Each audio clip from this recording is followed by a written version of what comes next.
Hello students, आप सभी लोगों का ऑनलाइन केमिस्ट्री की क्लास में बहुत बहुत स्वागत है। स्टूडेंट, जैसा कि आप सभी को पता है, हम लोग जिस टॉपिक को पढ़ रहे थे उसका नाम था some basic principles of organic chemistry. और इसमें हम लोगों ने आपको बताया था कि ऑर्गेनिक कंपाउंड्स को हम किस तरह से क्लासीफाई करते हैं, कितने तरह से क्लासीफाई करते हैं। और हम लोगों ने जो ऑर्गेनिक कंपाउंड्स थे उनके IUPAC नाम को कैसे लिखा जाता है, इसके बारे में आपको काफ़ी डिटेल से बता दिया था। आप सभी लोगों ने यदि उस वीडियो को ना देखा हो या उस क्लास को मिस कर दिया हो तो आप उन क्लासेस को जा कर के देख सकते हैं, जिससे आपका शुरुआती जो बेस है वो क्लियर रहे। बच्चों, अब हम लोग उसके आगे जो नया टॉपिक है उस टॉपिक को आज कवर करने की कोशिश करते हैं, जिसका नाम है आइसोमेरिज्म। बच्चों, मैं आइसोमेरिज्म को 2 क्लासों में कवर करने की कोशिश करूंगा। इन केस यदि नहीं हो पाता है तो मैक्सिमम 3 क्लास है हम लोग आइसोमेरिज्म से रिलेटेड लेंगे, और मैं इसमें जितनी भी चीज़ें होती हैं वो सारी चीज़ें आपको बताऊंगा। यहाँ पर एक दूसरी और इम्पॉर्टेंट बात बच्चों ये है कि जो आइसोमेरिज्म टॉपिक है उस आइसोमेरिज्म टॉपिक में मैंने जो स्लाइड्स यहाँ रेडी करी है वो इस तरह से करी है कि आप लोगों को समझाने में मुझे ज़्यादा समय ना लगे और मैं थोड़ा सा स्पीड में अपने टॉपिक को कवर कर पाऊँ। तो आप सभी लोग बिना समय बर्बाद करे हुए स्टार्ट करते हैं आइसोमेरिज्म। बच्चों, आइसोमेरिज्म या जिसको हम बोलते हैं समावयवता, सबसे पहले हम बात करते हैं समावयवता होती क्या है या समावयवता की हमारी डेफिनेशन क्या होती है। तो बच्चों, आप सभी लोग डेफिनेशन को पढ़ने से पहले आप एग्जाम्पल देखो, ज़्यादा आपको समझ में आएगा। बच्चों, ये मैंने एग्जाम्पल लिया हुआ है, ये एक मॉलिकुलर फॉर्मूला है। दैट मीन्स हमारे पास एक अणुसूत्र है और इस अणुसूत्र का जो फॉर्मूला है वो क्या है, C4H10। ठीक है, ये हमारे पास मॉलिकुलर फॉर्मूला है C4H10। हमने आपसे बोला इस C4H10 से स्ट्रक्चर बनाओ। तो आप सभी को पता है C4H10 जो होता है वो एल्केन का फॉर्मूला है। बच्चों, सबको पता है एल्केन का फॉर्मूला क्या होता है, CnH2n+2 ये होता है। अगर इसमें n की वैल्यू हम 4 रख देंगे तो C4H10 ये एक एल्केन का फॉर्मूला है, और इससे हम 4 कार्बन की सीधी चेन बना सकते हैं। अगर सीधी चेन बनाएंगे तो उसको क्या बोलेंगे, नॉर्मल ब्यूटेन। और आप चाहो तो इस तरीके का स्ट्रक्चर भी बना सकते हो। ये जो स्ट्रक्चर हमने बनाया है इस स्ट्रक्चर का नाम है आपका आइसोब्यूटेन, या जिसको हम बोलते हैं 2 मेथिल प्रोपेन। तो बच्चों, आप खुद देखो, ये मॉलिकुलर फॉर्मूला है और ये उसका स्ट्रक्चरल फॉर्मूला है। इसका प्रॉपर्टी अलग होगा, इसका प्रॉपर्टी अलग होगा। प्रॉपर्टी से मतलब फिजिकल प्रॉपर्टी से है और केमिकल प्रॉपर्टी से है। तो हम क्या देखते हैं कि अगर मॉलिकुलर फॉर्मूला सेम है और उसकी जो स्ट्रक्चरल फॉर्मूला है या जिसको हम कहते हैं संरचनात्मक जो सूत्र है, यदि वो अलग अलग है, मे बी पॉसिबल कि संरचनात्मक सूत्र भी या स्ट्रक्चरल फॉर्मूला भी सेम तो हो सकता है उसका स्पेशियल अरेंजमेंट अलग अलग हो सकता है उसका प्लेन पोलराइज्ड लाइट के प्रति बिहेवियर अलग अलग हो। तो ऐसे सभी कंपाउंड्स एक दूसरे से डिफरेंट प्रॉपर्टीज़ को शो करते हैं, और ऐसे कंपाउंड्स को हम क्या बोलते हैं, आइसोमर्स, और इस फिनोमेना को क्या बोलते हैं, आइसोमरिज्म।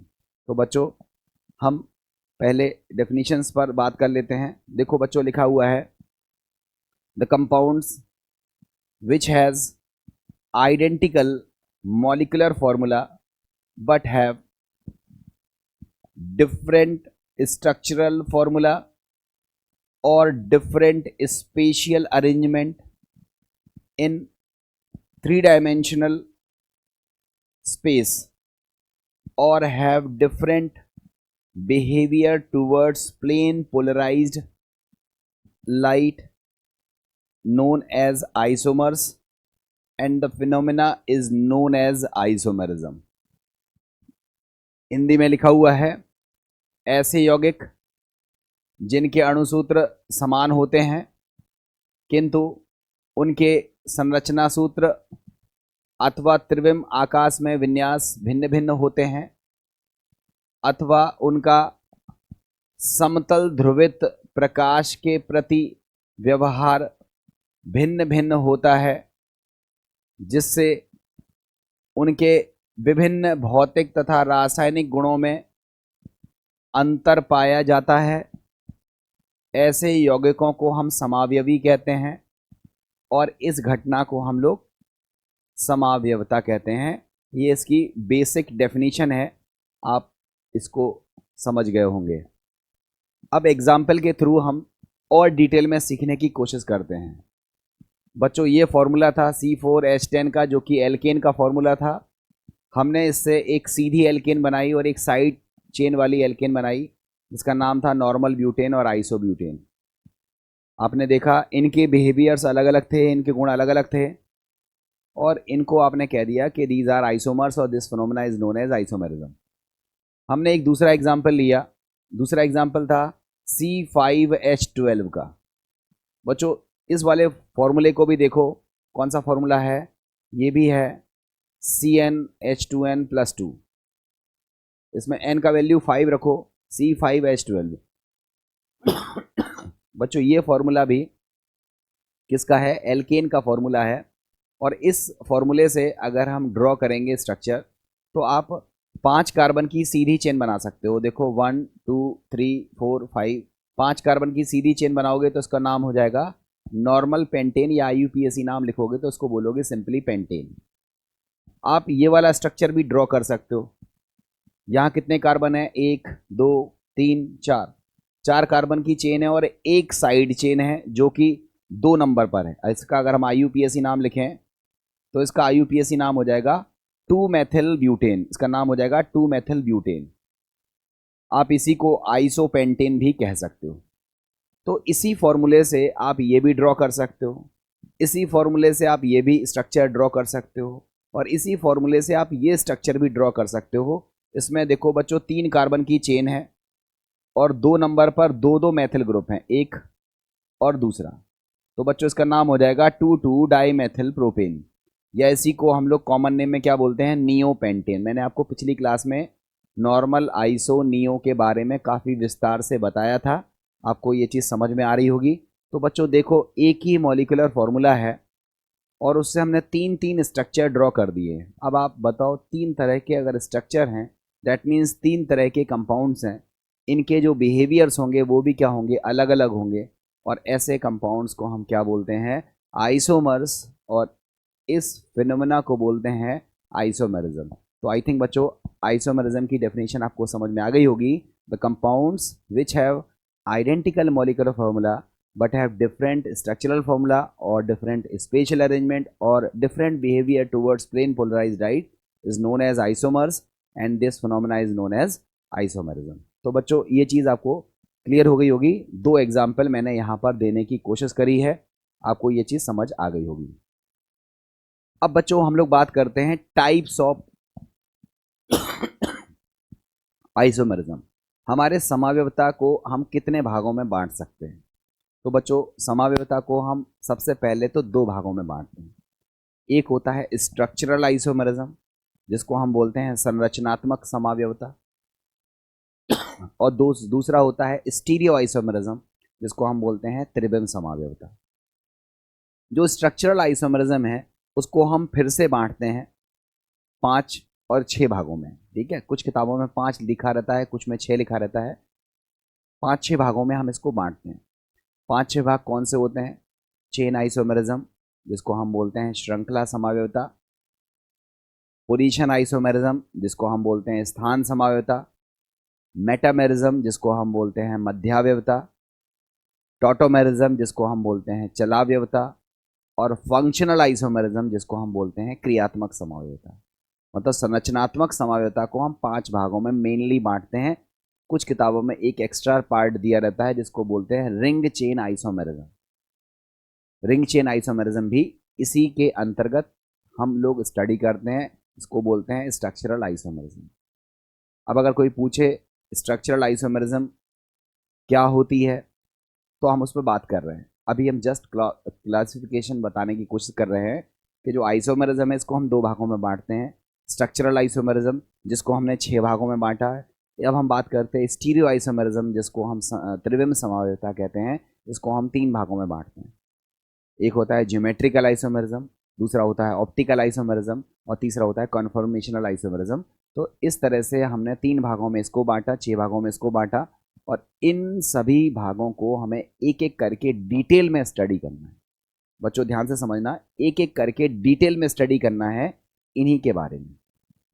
तो आइए बिना देर करे हुए हम लोग स्टार्ट करते हैं। थोड़ा सा जो स्लाइड हमारे पास है हम उसी को देख लेते हैं। सबसे पहले हमने देखा हमारे पास जो समावेयता है उसको हमने 2 भागों में बांटा है। पहला भाग है संरचनात्मक समावेयता, दूसरा भाग है त्रिविम समावेयता। ये क्या होती है अभी बात करते हैं। संरचनात्मक समावेयता को बांटा है श्रृंखला समावेयता, स्थान समावेयता, क्रियात्मक समावेयता, चलावेयता, मध्यावेयता और रिंग चेन या जिसको बोलते हैं वलय श्रृंखला समावेयता। इन 6 भागों में हमने इसको बांटा हुआ है।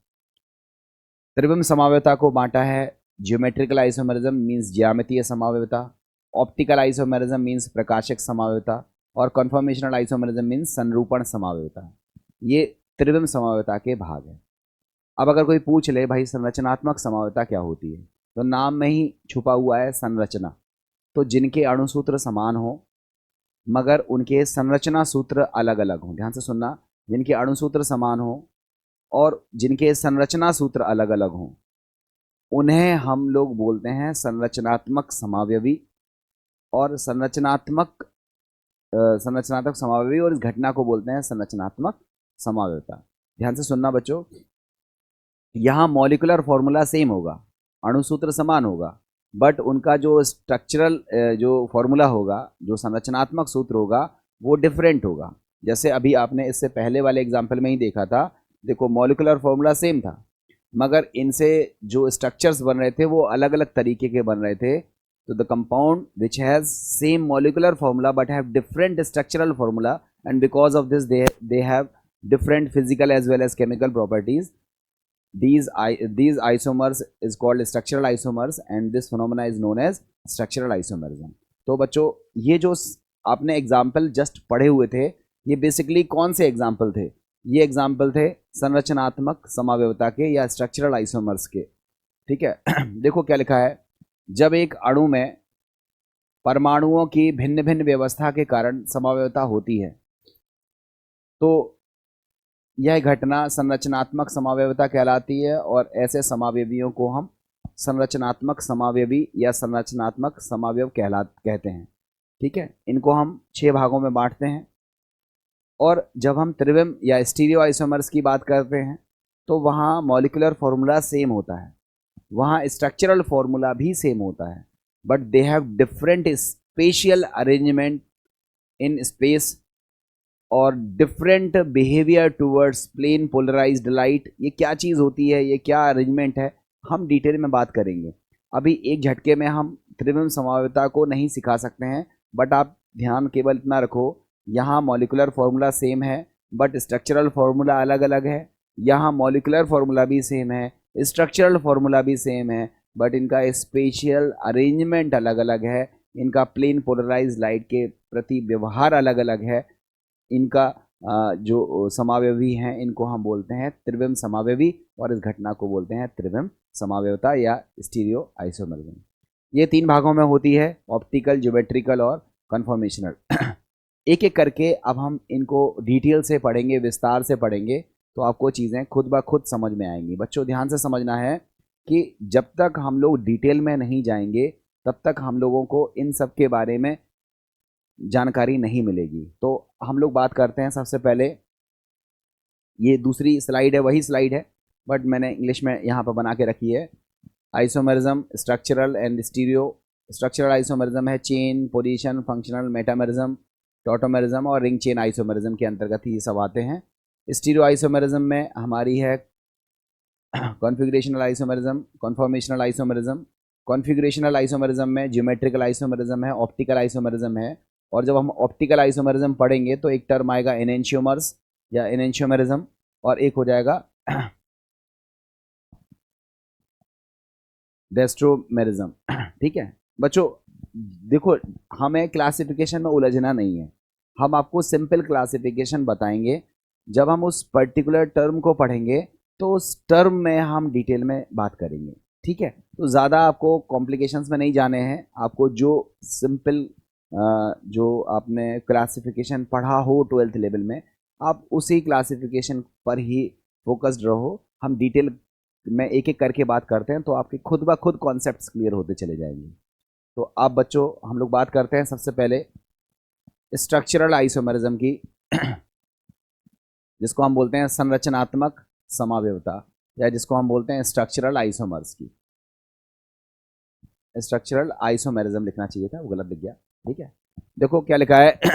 Those compounds which has identical molecular formula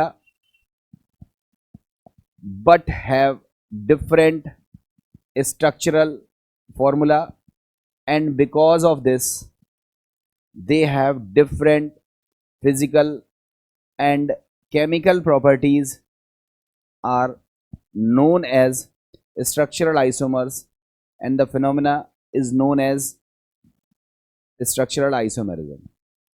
अभी हाल सिखाया वे यौगिक जिनके अणुसूत्र समान होते हैं किंतु उनकी संरचना में भिन्नता पाई जाती है, जिस कारण उनके भौतिक एवं रासायनिक गुणों में अंतर पाया जाता है, संरचनात्मक समावयवी कहलाते हैं। और इस घटना को हम संरचनात्मक समावयवता कहते हैं। तो बच्चों, ये संरचनात्मक समावयवता की हमारी डेफिनेशन है। आप सभी बच्चों को संरचनात्मक समावयवता की डेफिनेशन में दिक्कत नहीं होनी चाहिए और ये आपको समझ में आ गया होगा। अब बच्चों, हम लोग संरचनात्मक समावयवता को उदाहरण से समझने की कोशिश करते हैं। हमने कोई नए एग्जाम्पल नहीं लिए हैं, वही एग्जाम्पल हमारे पास हैं। देखो, ये हमारे पास है C4H10, ये मॉलिक्यूलर फॉर्मूला है। इससे हम दो स्ट्रक्चर बना सकते हैं। एक स्ट्रक्चर है नॉर्मल ब्यूटेन का, दूसरा स्ट्रक्चर है आइसोब्यूटेन का। तो देखो, अगर हम इन दोनों को स्टडी करें तो इन दोनों के मॉलिक्यूलर फॉर्मूले कैसे हैं? सेम, बट स्ट्रक्चरल फॉर्मूले कैसे हैं? अलग अलग। तो ये दोनों कौन से आइसोमेरिज्म को शो करते हैं? ये शो करते हैं स्ट्रक्चरल आइसोमेरिज्म को। इसी तरह से हमने दूसरा एग्जाम्पल लिया C5H12। इससे पहला स्ट्रक्चर ड्रॉ किया नॉर्मल पेंटेन का, दूसरा स्ट्रक्चर ड्रॉ किया आइसोपेंटेन का, और तीसरा स्ट्रक्चर ड्रॉ किया नियोपेंटेन का। आप बताओ, तीनों स्ट्रक्चर्स को देखो, इन तीनों के मॉलिक्यूलर फॉर्मूले सेम हैं, स्ट्रक्चरल फॉर्मूले अलग अलग हैं। So these are structural isomers and this phenomena is known as structural isomerism. तो बच्चों, इन दोनों एग्जाम्पल्स में हमने जो आइसोमेरिज्म आपको एक्सप्लेन करी है, बेसिकली वो कोई और नहीं, ये तो स्ट्रक्चरल आइसोमेरिज्म ही थी जो हम लोगों ने यहाँ पर एक्सप्लेन की थी। अब बच्चों, हम लोग बात करते हैं अगली स्लाइड्स में, जहां हम लोग बात करेंगे टाइप्स ऑफ स्ट्रक्चरल आइसोमेरिज्म। जो हमारी संरचनात्मक समावयवता है उसको हम कितने भागों में बांटते हैं, हम उसी पर बात कर रहे हैं। तो बच्चों देखो, हमने इसको 5 भागों में बांटा, इवन 6 भागों में बांटा है। पहला है श्रृंखला समावयवता, जिसको हम बोलते हैं चेन आइसोमेरिज्म। दूसरा है स्थान समावयवता, जिसको हम बोलते हैं पोजिशनल आइसोमेरिज्म। तीसरा हमने बांटा है क्रियात्मक समावयवता, जिसको हम बोलते हैं फंक्शनल आइसोमेरिज्म। चौथा हमने बांटा है मध्यावयवता, जिसको बोलते हैं मेटामेरिज्म।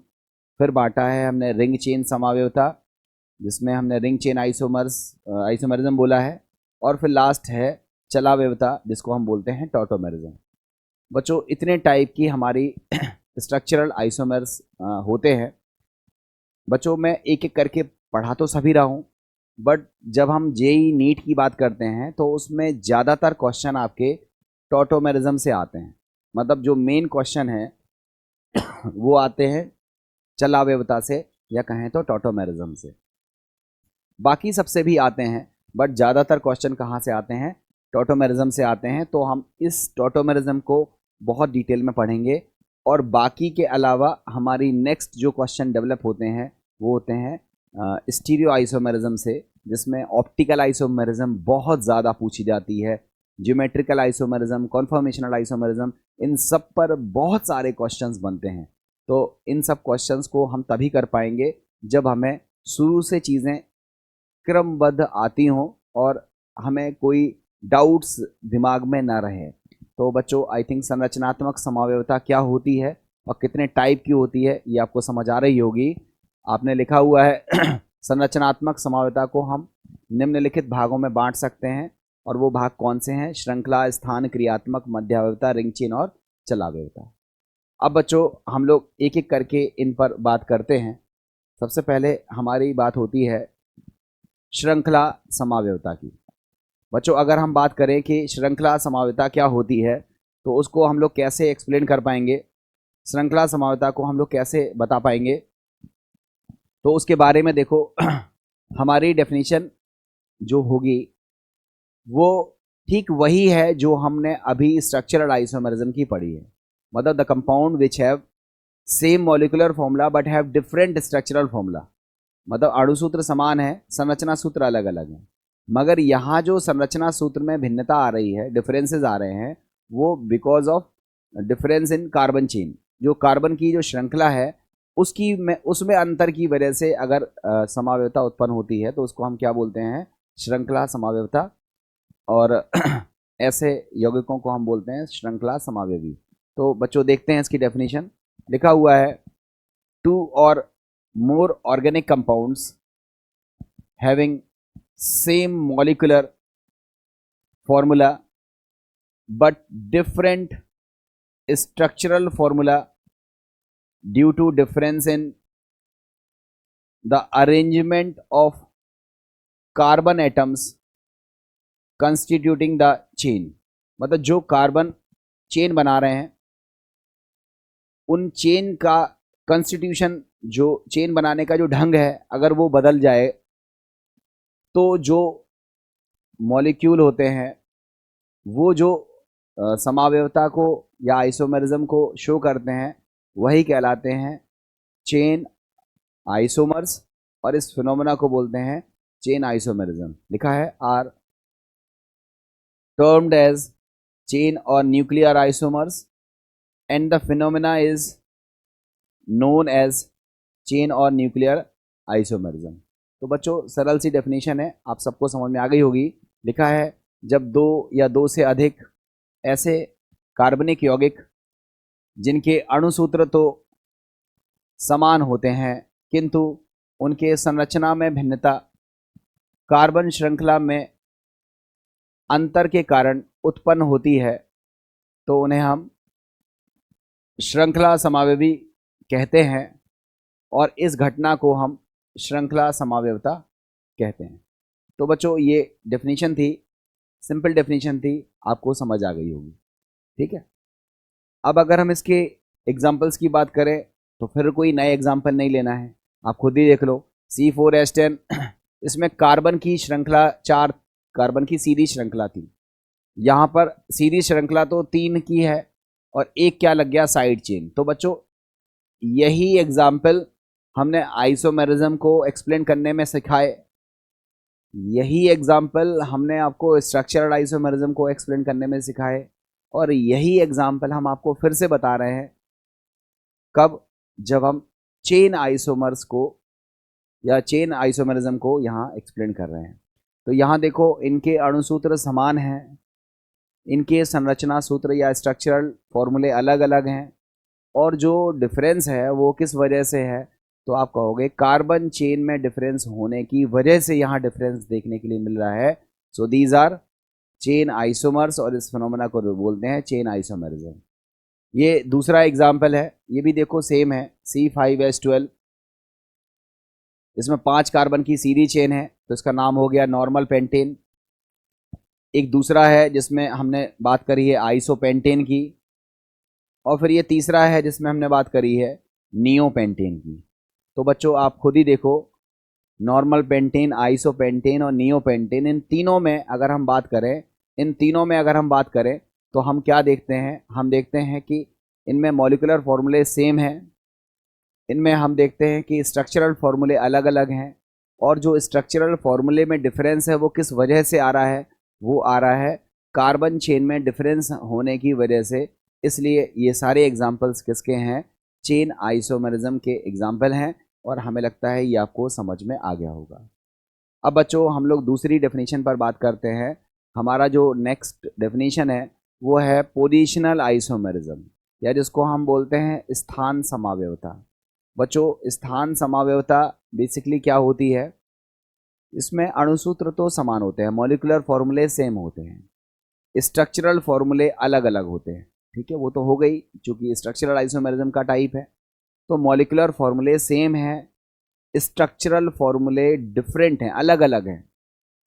और थर्ड चीज़ क्या है कि जो डिफरेंस यहाँ पर आता है वो किस वजह से आता है? या तो फंक्शनल ग्रुप की पोजीशन बदल रही हो, स्थान बदल रहा हो किसका? फंक्शनल ग्रुप का।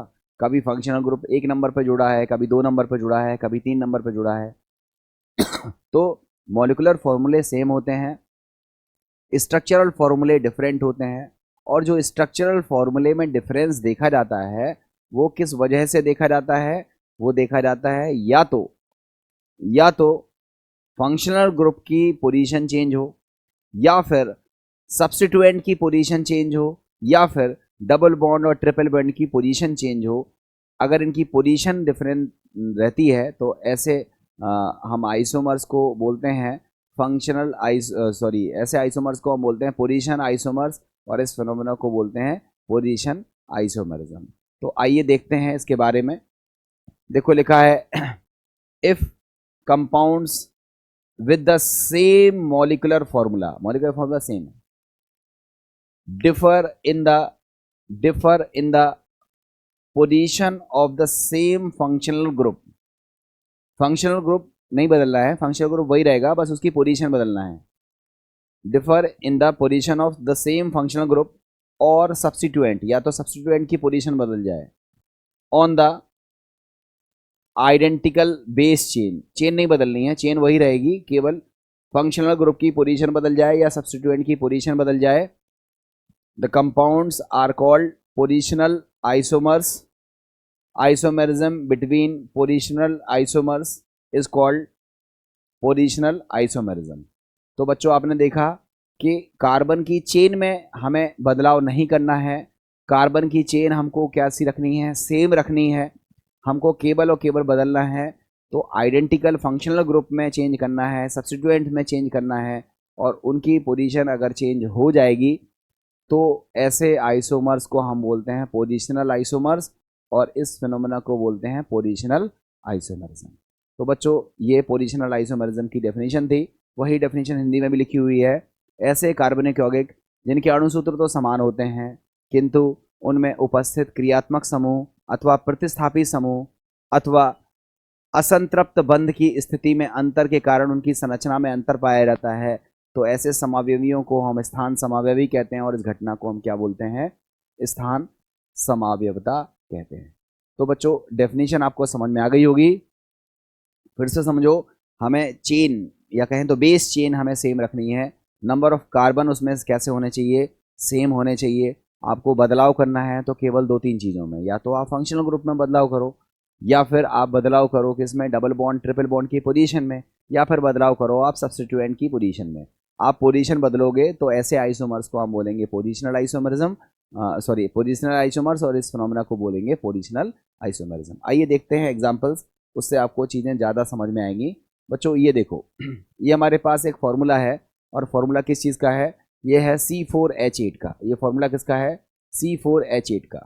आप बच्चों सब लोग जानते हो ये फार्मूला है CnH2n का, और ये फार्मूला होता है किसका? एल्कीन का। किसका फार्मूला होता है? एल्कीन का। तो C4H8 फार्मूला है एल्कीन का। और आप देखो अगर हम इससे एल्कीन बनाएं तो देखो 4 कार्बन की एल्कीन है जिसमें 1 नंबर पर डबल बॉन्ड है, तो इसका नाम हो जाएगा ब्यूट-1-ईन। आप इसी फार्मूले को ये भी तो बना सकते थे, आप कह सकते थे इसका नाम ब्यूट-2-ईन, तो वो था ब्यूट-1-ईन, ये है ब्यूट-2-ईन। आप देखो दोनों में कार्बन चेन सेम है, बदल क्या रहा है? डबल बॉन्ड की पोजीशन। जो 1 नंबर पर थी तो नाम था ब्यूट-1-ईन, जब यही 2 नंबर पर है तो नाम है ब्यूट-2-ईन। तो ये दोनों आपस में क्या है? ये हैं पोजिशनल आइसोमर्स, और इस फिनोमेना को बोलेंगे पोजिशनल आइसोमरिज्म। बच्चों ये वाला फॉर्मूला देखो C3H6, बेसिकली ये वाला जो फॉर्मूला है वो है CnH2n-2 का। इसमें n का वैल्यू 3 रख दो, तो आप देखोगे ये जो फॉर्मूला है वो किसका आएगा, C3, मैं गलत लिख दिया हूँ, एक्चुअली यहाँ पर हमें लिखना चाहिए C4H6, हमें लिखना चाहिए C4H6। अब सही है, n की वैल्यू अगर 4 रख दोगे तो C4H6 आएगा, और इससे जो स्ट्रक्चर बनेगा तो ट्रिपल बॉन्ड आएगा। अगर 1 नंबर पर आएगा तो नाम हो जाएगा ब्यूट 1 आयन, अगर 2 नंबर पर ट्रिपल बॉन्ड आया तो उसको बोलेंगे ब्यूट 2 आयन। आप देखो यहां पर भी पोजीशन बदल रही है।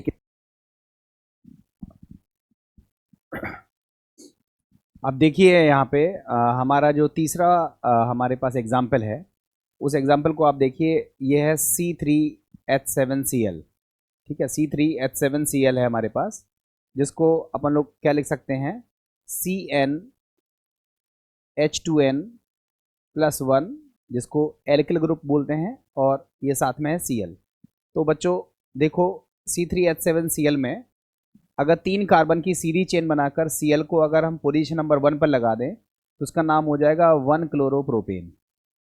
और यदि Cl को हम 3 कार्बन की चेन में 2 नंबर पर लगा दें तो इसका नाम हो जाएगा 2 क्लोरोप्रोपेन।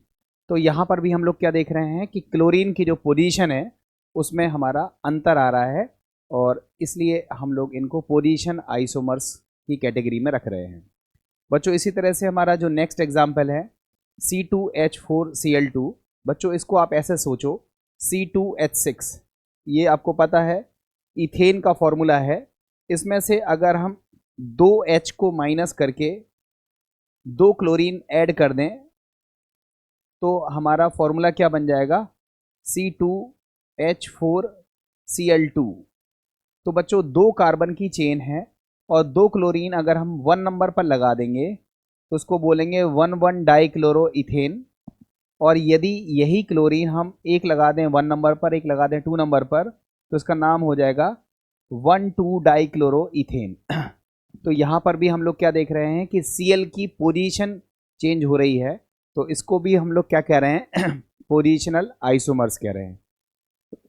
तो बच्चों आपको ये चीज़ क्लियर हो रही होगी कि अगर हमारे अणुसूत्र समान है, हमारे संरचना सूत्र में अंतर है, और संरचना सूत्र में अंतर किस वजह से है, कार्बन चेन तो सेम है मगर डिफरेंस किसका है, या तो डबल बॉन्ड की पोजीशन, या तो ट्रिपल बॉन्ड की पोजीशन, या तो सब्स्टिट्यूएंट की पोजीशन, या फिर फंक्शनल ग्रुप की पोजीशन में अगर डिफरेंस देखा जाता है तो उसे हम लोग क्या बोलते हैं, पोजीशनल आइसोमर्स। तो आई थिंक ये चारों एग्जाम्पल समझ में आ गए होंगे। हम लोग कुछ और एग्जाम्पल देखते हैं। बच्चों ये देखो, हमारे पास नेक्स्ट एग्जाम्पल है C3H8O। बच्चों ये जो फॉर्मूला है ये कौन सा है, ये है CnH2n+2O। ये फॉर्मूला बेसिकली होता है एल्कोहल और ईथर का। अगर हम इससे एल्कोहल बनाएं तो 3 कार्बन की चेन और OH अगर हम 1 नंबर पर लगा दें, फंक्शनल ग्रुप 1 नंबर पर लगा दें, तो उसका नाम हो जाएगा 1 प्रोपेनॉल। और अगर 3 कार्बन की चेन में OH को हम 2 नंबर पर लगा दें तो इसका नाम हो जाएगा 2 प्रोपेनॉल। तो आप ये देखो, कार्बन चेन तो 3 ही कार्बन की है मगर डिफरेंस कब आ रहा है, जब हम फंक्शनल ग्रुप की पोजीशन बदल दे रहे हैं। तो देखो मॉलिक्यूलर फॉर्मूले सेम है, कार्बन चेन सेम है, बट फंक्शनल ग्रुप की पोजीशन अलग अलग है, तो इनको भी हम फंक्शनल पोजीशनल आइसोमर्स की कैटेगरी में रखेंगे। बच्चों ये देखो C8H10। बच्चों थोड़ा सा सोचना पड़ेगा, जब हमारे पास कार्बन की संख्या ज़्यादा होती है और हाइड्रोजन की संख्या कंपैरेटिवली कम होती है, ठीक है, तो हम लोग प्रिडिक्ट करते हैं कि ये एरोमेटिक कंपाउंड है। थोड़ा सा सोच के देखो, ये हमारे पास है, फॉर एग्जांपल हम एल्केन का फॉर्मूला लिखें तो आपको पता है CnH2n+2 होता है। अगर एल्कीन का फॉर्मूला लिखें तो CnH2n होता है, और एल्काइन का फॉर्मूला लिखें तो CnH2n-2 होता है। अगर इसमें हम n की वैल्यू 6 रखें तो C6H14, ये फॉर्मूला होगा किसका, एल्केन का। अगर हम एक मिनट के लिए हम इसमें जो कार्बन है उसकी वैल्यू हम 8 रख के देखते हैं और फिर बताते हैं यहाँ पर हमारा क्या डिफरेंस देखने के लिए मिलेगा। हमने C8 लिखा तो यहाँ पर कितना हो जाएगा, 8 दूना 16 और 2 18, C8H18। अगर यहाँ लिखेंगे तो क्या आएगा, C8H16, और यहाँ पर क्या आएगा, C8H14। तो बच्चों आप खुद से देखो, अगर एल्केन, एल्कीन और एल्काइन को अगर हम थोड़ा सा नोटिस करें, मान लें कि ये 8 कार्बन की एल्केन है या 8 कार्बन की एल्कीन है या 8 कार्बन की एल्काइन है, तो कार्बन तो 8 हैं, बट उसके कंपैरिजन में आप देखो हाइड्रोजन की संख्या थोड़ी ज़्यादा है। यहाँ पर चेक करो, कार्बन कितने हैं, मात्र 8, और हाइड्रोजन तो कितने बचे हैं, 10। तो यहाँ हमें सोचना पड़ेगा कि यहाँ पर डेफिनेटली एक बेंजीन रिंग मौजूद होगी। तो फिलहाल C8H10 से हम एक फॉर्मूला बनाते हैं जिसमें रिंग है और 2 CH3 हैं, और इन दोनों CH3 की पोजीशन कहाँ पर है, 1 और 2।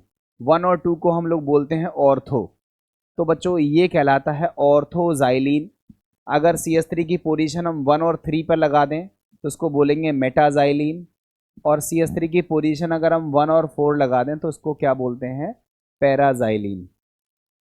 तो यहाँ पर भी देखो हमारा तीनों का मॉलिक्यूलर फॉर्मूला सेम है, डिफरेंस किस चीज़ का है, CH3 जो पोजीशन है इसकी अलग अलग है, 1 2 है, 1 3 है, 1 4 है। कभी भी ऑर्थो मेटा पैरा डेरिवेटिव आपको दिए हों और आपसे कहा जाए कि इनमें कौन सी आइसोमेरिज्म है, तो याद रखिएगा इनमें भी हमारी पोजीशनल आइसोमेरिज्म या कहें तो स्थान समावयता रहती है। इसी तरह से बच्चों C5H10O, बच्चों ये जो फॉर्मूला है ये किसका है, CnH2nO का। बच्चों याद रखना ये जो फॉर्मूला होता है ये एल्डिहाइड और कीटोन का होता है। CnH2nO ये फॉर्मूला होता है एल्डिहाइड और कीटोन का, और CnH2n+2O ये फॉर्मूला होता है हमारा एल्कोहल का। ठीक है, तो ये बेसिकली हमारा एल्डिहाइड कीटोन है। इससे अगर हम एक कीटोन बनाएं, देखो एल्डिहाइड तो हमेशा किनारे पर रहता है जनरली, तो हम एल्डिहाइड को नहीं बना रहे हैं, हम इससे बना रहे हैं कीटोन को। तो आप बताओ अगर हम इससे कीटोन बनाएं 5 कार्बन का, तो कीटोन को हम कहाँ रखेंगे, अगर 2 नंबर पर रखेंगे तो इसका नाम हो जाएगा 2 पेंटेनोन, इसका नाम हो जाएगा 2 पेंटेनोन। और अगर हमारे पास यही कीटोन हमारे पास कहाँ पर है, 3 नंबर पर है, तो इसका नाम हो जाएगा 3 पेंटेनोन।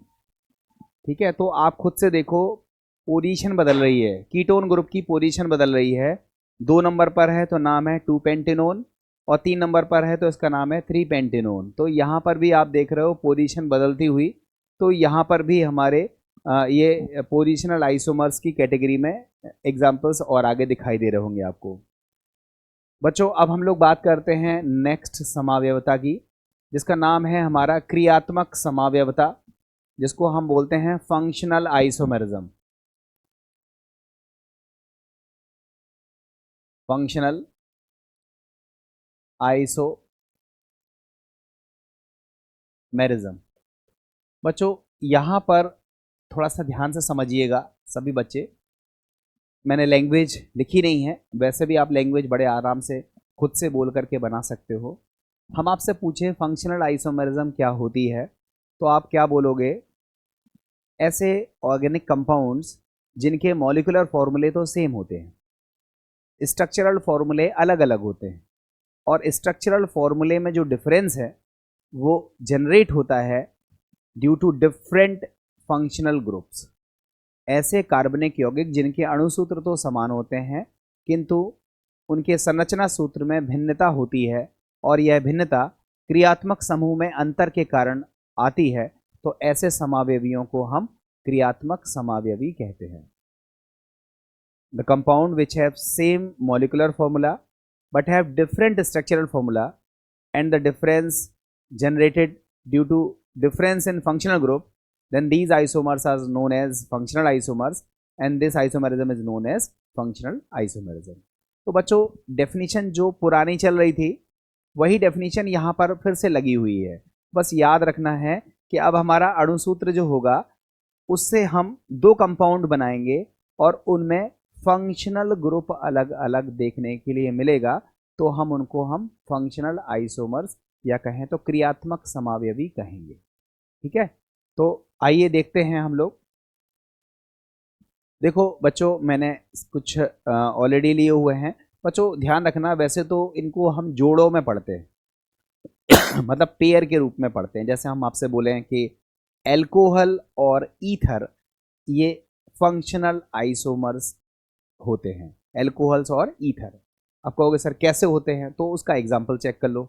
बच्चों आप सभी को पता है एल्कोहल का फॉर्मूला क्या होता है, तो कहोगे सर CnH2n+2O, ये फॉर्मूला होता है एल्कोहल और ईथर का।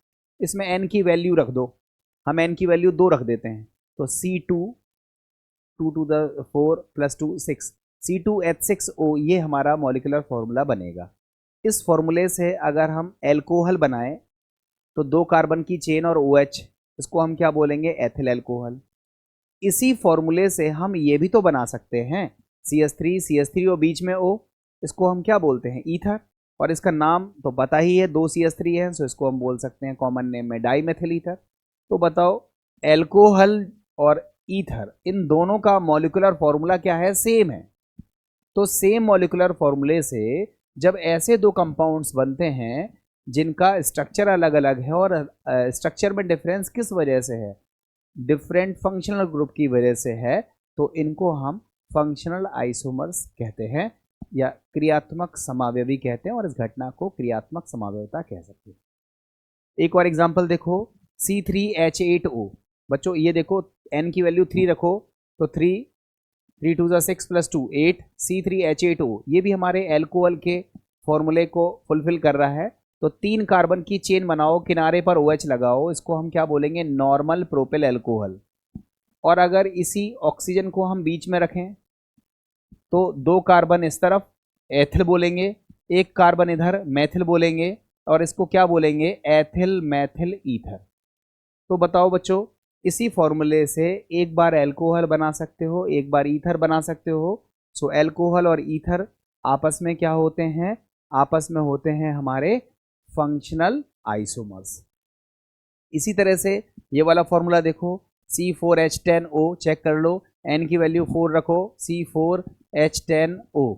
इस फॉर्मूले से अगर 4 कार्बन का एल्कोहल बनाओगे, 4 कार्बन की चेन OH किनारे पर, इसको हम बोलेंगे नॉर्मल ब्यूटिल एल्कोहल।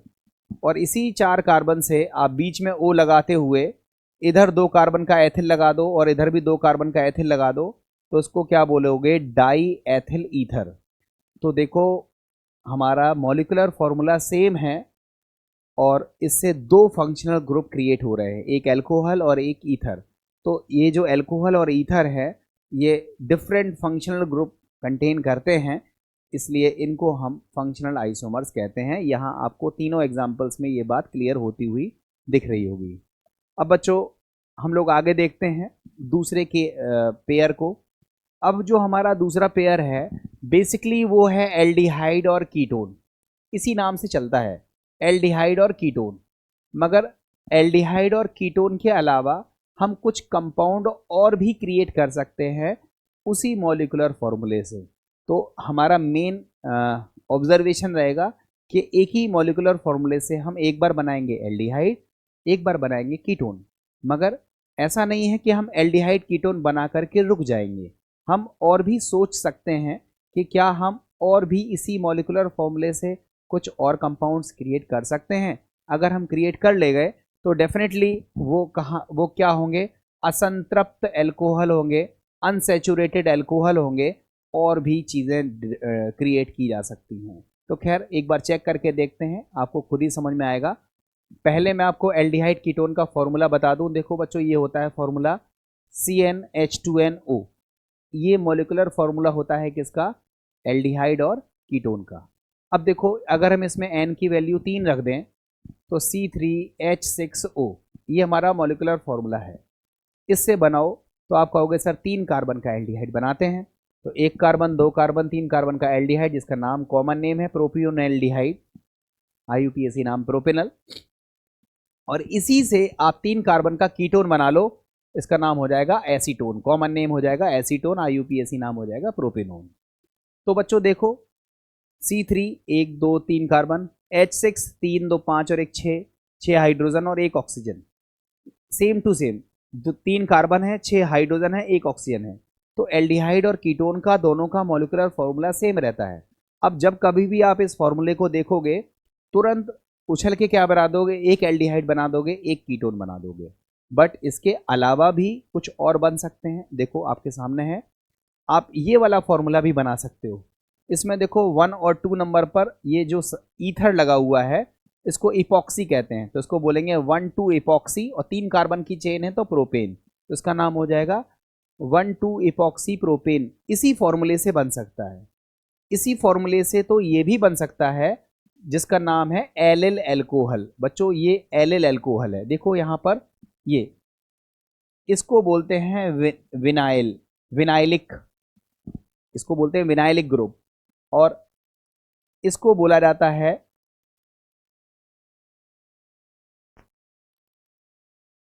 और बच्चों इसको कहा जाता है एलाइलिक। देखो ये कहलाता है एलाइलिक और इसको कहते हैं विनाइलिक। ठीक है, तो दोनों को याद रखना।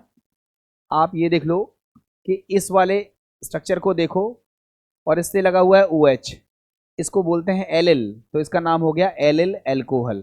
इसका भी फॉर्मूला चेक कर लो, 1 2 3 कार्बन C3, 2 और 1 3 और 2 5 और 1 6, 6 हाइड्रोजन और 1 ऑक्सीजन। तो एलिल एल्कोहल भी इसी मॉलिक्यूलर फॉर्मूले से बन सकता है। दैट मीन्स एल्डिहाइड तो बन ही सकता है, कीटोन तो बन ही सकता है, बट इससे आप इपॉक्सी कंपाउंड भी बना सकते हो, इससे आप अनसैचुरेटेड असंतृप्त एल्कोहल भी बना सकते हो। ठीक है, इसी फॉर्मूले से आप ये भी बना सकते हो। इसमें देखो 1 नंबर 2 नंबर और 3 नंबर पर 1 और 3 के बीच में O जुड़ा हुआ है। कहाँ जुड़ा है? 1 और 3, 1 नंबर कार्बन से और 3 नंबर कार्बन से ये O जुड़ा हुआ है, तो इसको बोलेंगे 1,3 इपॉक्सी प्रोपेन। इसमें देखो ये जो O था ये 1 और 2 से जुड़ा था, इसलिए इसको क्या बोल रहे थे? 1,2 इपॉक्सी। इसको क्या बोलेंगे? 1,3 इपॉक्सी प्रोपेन। ये भी बन सकता है। और इससे देखो ईथर भी बन सकता है, इसको बोलते हैं विनाइलिक या विनाइल, इसको बोलेंगे मिथाइल, और ये ईथर है, तो विनाइल मिथाइल ईथर या मिथिल विनाइल ईथर ये भी बन सकता है। और इवन ये चक्रीय कंपाउंड भी बन सकता है। इसमें OH है जो कि साइक्लोप्रोपिल पर जुड़ा हुआ है, तो इसका नाम हो जाएगा साइक्लोप्रोपेनॉल, इसका नाम हो जाएगा साइक्लोप्रोपेनॉल। तो बच्चों इसी फॉर्मूले से aldehyde, ketone, epoxy, even 1,2 epoxy, 1,3 epoxy, allyl alcohol, vinyl methyl ether या मिथाइल विनाइल ईथर, और इवन साइक्लोप्रोपेनॉल, ये सब बन सकते हैं। आपको इतना सब सोचने का अगर टाइम नहीं है तो एटलीस्ट कम से कम इतना ज़रूर याद रखिएगा कि जो एल्डिहाइड है और जो कीटोन है ये आपस में कौन सी समावयवता दिखाते हैं? ये क्रियात्मक समावयवता या कहें तो फंक्शनल आइसोमेरिज्म शो करते हैं। तो आपको 2 चीज़ें तो दिमाग में रह गई। एक रह गया कि एल्कोहल और ईथर फंक्शनल आइसोमेरिज्म शो करते हैं, और दूसरी बात आपने क्या देख ली कि जो हमारे एल्डिहाइड है और कीटोन है, फिर भले वो और अन्य के साथ करते हैं, बट आपको जोड़े में याद रखनी है कि जो एल्डिहाइड है और कीटोन है ये क्रियात्मक समावयवता को दर्शाते हैं। अब बच्चों हम और देखते हैं, तीसरा जोड़ा देखते हैं। देखो तीसरे जोड़े में आपको याद रखना है अम्ल मीन्स एसिड और एस्टर, ये जोड़ा याद रखा जाता है। चीज़ें और भी बन सकती हैं, बट याद रखना है कि एसिड और जो एस्टर्स होते हैं इनके बीच में भी आपस में कौन सी आइसोमेरिज्म होती है? तो याद कर लीजिए, इसमें भी फंक्शनल आइसोमेरिज्म होती है, क्रियात्मक समावयवता होती है। बच्चों एसिड और एस्टर का जो मॉलिक्यूलर फॉर्मूला होता है वो आपके सामने है, CnH2nO2। CnH2nO2 ये फॉर्मूला होता है एसिड और एस्टर का, तो आप लोग चेक कर सकते हैं। अगर n की वैल्यू 2 रख दें तो C2H4O2, इस फॉर्मूले से आप 2 कार्बन का एसिड बनाओगे तो बनेगा एसिटिक अम्ल, और अगर इसमें CH3 को इधर रख के H को इधर रखोगे तो इसको बोलोगे मैथिल फॉर्मेट। ये एक क्या है? एस्टर। ये क्या है? एस्टर है। ये एसिड है, ये एस्टर है। तो एसिड और एस्टर इन दोनों के मॉलिक्यूलर फॉर्मूले हम क्या देख रहे हैं? सेम, और इसमें फंक्शनल ग्रुप अलग अलग देख रहे हैं, तो ये आपस में फंक्शनल आइसोमर्स की कैटेगरी में आ जाएंगे। बच्चों n की वैल्यू अगर 3 रखें तो C3H6O2, इससे हम 3 कार्बन का एसिड बनाएंगे तो क्या कहलाएगा? प्रोपियोनिक एसिड बोला जाएगा या प्रोपेनोइक एसिड। और अगर इससे एस्टर बनाएंगे तो मिथाइल ग्रुप हमने इस कोने पर रखा है और बाकी CH3COO एक साथ रखा हुआ है, तो इसको हम बोलेंगे मिथाइल एसीटेट या मेथिल एसीटेट। आप जरूरी नहीं है, आप और दूसरा एस्टर भी क्रिएट कर सकते हो, दूसरा एस्टर भी बना सकते हो, बट हमने एक एस्टर बना के दिखाया है कि इस फंक्शनल ग्रुप से एसिड भी बनाए जा सकते हैं और एस्टर भी बनाए जा सकते हैं। तो एसिड और एस्टर आपस में क्या हो गए? फंक्शनल आइसोमर्स हो गए। इसी तरह से इसी फॉर्मूले से आप बच्चों ये भी बना सकते हो, इसी फॉर्मूले से C3H6O2 से एल्डिहाइड बना सकते हो जिसमें OH भी मौजूद है, जिसको हम बोलते हैं 2 हाइड्रोक्सी प्रोपेनल। 3 कार्बन की चेन है, 2 नंबर पर OH है तो कहेंगे 2 हाइड्रोक्सी, 3 कार्बन की चेन है और लास्ट में एल्डिहाइड क्रियात्मक समूह है तो अल आता है तो प्रोपेनल, तो इसका नाम हो जाएगा 2 हाइड्रोक्सी प्रोपेनल। इसी फॉर्मूले से बन रहा है। इसी फॉर्मूले से आप ये भी बना सकते हो, ये 1 2 3 कार्बन की चेन है, इसमें कीटोन फंक्शनल ग्रुप है, 1 नंबर पर OH है तो बोलेंगे 1 हाइड्रोक्सी प्रोपेन 2 ओन। ओन आता है इसमें, जो कि कीटोन में ओन आता है। तो आप देखो इसी फॉर्मूले से एसिड और एस्टर तो बना ही सकते हो, इसके साथ में आप चाहो तो हाइड्रोक्सी एल्डिहाइड और हाइड्रोक्सी कीटोन, जिसको हम कह सकते हैं हाइड्रोक्सी कार्बोनिल कंपाउंड, ये भी बन सकते हैं। तो लिखा है एसिड, एस्टर और हाइड्रोक्सी कार्बोनिल यौगिकों में कौन सी समावयवता देखने के लिए मिलती है? तो याद रखिएगा, इसमें भी फंक्शनल आइसोमेरिज्म या कहें तो क्रियात्मक समावयवता देखने के लिए मिलती है। तो बच्चों आपने क्या याद किया?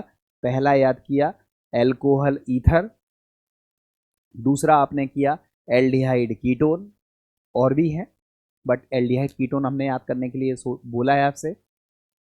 उसके बाद आपने क्या कहा? एसिड और एस्टर। इसके साथ में ये भी होते हैं, बट आपको कम से कम जो जोड़े याद रखने हैं वो हम जितना बोल रहे हैं उतना ज़रूर याद रखें। उसके बियॉन्ड मैंने आपको बता दिया है, याद आपको करना है, किस तरह से प्रैक्टिस आपको करनी है। ठीक है, तो इस तरह से हमने क्या देखा? एसिड, एस्टर और हाइड्रोक्सी कार्बोनिल कंपाउंड भी आपस में फंक्शनल आइसोमेरिज्म को शो करते हैं। बच्चों देखो, ये हमारा 4th एग्जाम्पल है जिसका नाम है एल्काइन और एल्काडाइइन। एल्काइन का मतलब समझ रहे होगे, जिसमें ट्रिपल बॉन्ड है। ट्रिपल बॉन्ड का मतलब भी समझ रहे होगे, 1 सिग्मा 2 पाई।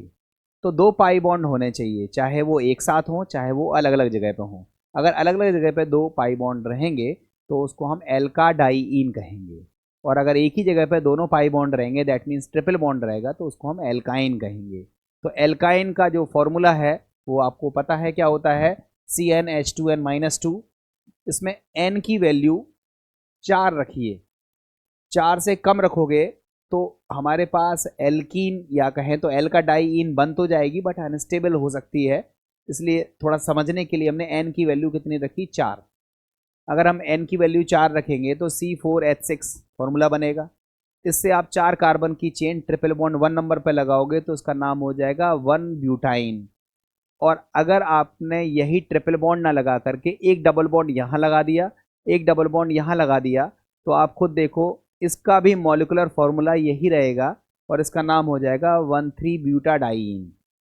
तो 1,3 ब्यूटाडाइइन और एल्काइन ये भी आपस में अलग अलग फंक्शनल ग्रुप शो कर रहे हैं। इसमें एल्काइन है और इसमें ईन है, तो ये भी फंक्शनल आइसोमर्स की कैटेगरी में चले जाएंगे। एक और एग्जांपल देखो, डबल बॉन्ड बीच में अगर सिंगल बॉन्ड ना आकर के दोनों डबल बॉन्ड लगातार आ जाए तो बच्चों ये एलीन टाइप कंपाउंड बन जाते हैं। ये एलीन टाइप कंपाउंड है। मैं एलीन को स्टीरियोकेमिस्ट्री में डिस्कस करूंगा तो वहां आपको ज़्यादा अच्छा समझ में आएगा, बट फिलहाल आप इसका अगर IUPAC नाम लिखोगे तो 4 कार्बन की चेन है, 1 और 2 पर डबल बॉन्ड है, तो इसको बोलेंगे 1,2 ब्यूटाडाइइन। इसको क्या बोलेंगे? 1,2 ब्यूटाडाइइन, इसका नाम हो जाएगा। इस तरह से आप देखो तो एल्काइन और एल्काडाइइन ये भी आपस में फंक्शनल आइसोमर्स हैं। तो 4 आपने जोड़े याद कर लिए, alcohol ether, aldehyde ketone, acid ester और एल्काइन और एल्काडाइइन। ठीक है, आइए देखते हैं एक और पेयर। ये भी हमारा फंक्शनल आइसोमर्स है। इसका नाम है नाइट्रो एल्केन और एल्किल नाइट्राइड। अंतर केवल इतना सा है कि देखो बच्चों, ये NO2 है और एक झटके में ये भी दिख रहा है NO2। देखो NO2 ये भी दिख रहा है, मगर अंतर क्या है? अंतर इस चीज का है कि यहां पर बॉन्ड बनाने वाला एटम कौन है? नाइट्रोजन। और यहां पर बॉन्ड बनाने वाला एटम कौन है? ऑक्सीजन। तो जब फॉर्मूला NO2 दिखे तो हमें ये जरूर देखना चाहिए कि NO2 में बॉन्ड कौन बना रहा है। अगर नाइट्रोजन बना रहा है तो उसको हम क्या बोलेंगे? Nitro alkane. और अगर ऑक्सीजन बना रहा है तो उसको हम क्या बोलेंगे? Alkyl nitride. तो नाइट्रो एल्केन और एल्किल नाइट्राइड ये एक ही फॉर्मूले से बनाते हुए देख सकते हो। देखो C2H5NO2 है, इस फॉर्मूले को आप ऐसे लिख सकते हो C2H5NO2 जब N बॉन्ड बनाए, और इसको आप ऐसे भी लिख सकते हो C2H5ONO, इसमें बॉन्ड कौन बना रहा है? O। तो देखो इसको बोलेंगे नाइट्रो एथेन और इसको बोलेंगे एथिल नाइट्राइड। तो नाइट्रो एल्केन और एल्किल नाइट्राइड भी आपस में कौन सी आइसोमेरिज्म शो करते हैं? फंक्शनल आइसोमेरिज्म को शो करते हैं। देखो बच्चों, नेक्स्ट है एमीन। बच्चों यहां पर आपको एक चीज बताते चलूं, जो एमीन होते हैं वो अमोनिया से डेवलप होते हैं। देखो ये हमारे पास है अमोनिया। इस अमोनिया में से अगर हम एक H को हटा दें और उसकी जगह पर हम एल्किल ग्रुप जोड़ दें, एक एल्किल ग्रुप, तो क्या बनेगा? RNH2। अगर हम इसमें से फिर से एक H हटा दें और फिर एक एल्किल ग्रुप लगा दें तो उसको क्या बोलेंगे? R2NH। और अगर हम फिर से एक H हटा दें और फिर से एक एल्किल ग्रुप जोड़ दें तो क्या बनेगा? R3N। इस RNH2 को बोलते हैं 1 डिग्री एमीन, या जिसको हम बोलते हैं प्राथमिक एमीन। और अगर दो दो R रहेंगे तो उसको बोलेंगे 2 डिग्री एमीन, जिसको बोलते हैं द्वितीयक एमीन। और अगर R3N को लिखेंगे तो हम इसको क्या लिख सकते हैं? 3 डिग्री एमीन, या जिसको हम बोलते हैं तृतीयक एमीन। तो प्राथमिक, द्वितीयक और तृतीयक एमीन हमारे पास यहाँ हमने बना दिया है। आप खुद से देखो कि अगर हमारा फॉर्मूला है C3H9N, तो इस फॉर्मूले से आप प्राथमिक एमीन भी बना सकते हो, इसी फॉर्मूले से आप द्वितीयक एमीन भी बना सकते हो। देखो दो तरफ ग्रुप लगा हुआ है, और इसी फॉर्मूले से आप N को सेंटर में रख करके तीन तरफ ग्रुप लगा सकते हो, दैट मीन्स तृतीयक एमीन भी बना सकते हो। तो जो प्राथमिक, द्वितीयक और तृतीयक एमीन हम बनाते हैं एक ही फॉर्मूले से, तो ये आपस में कौन सी आइसोमेरिज्म शो करते हैं?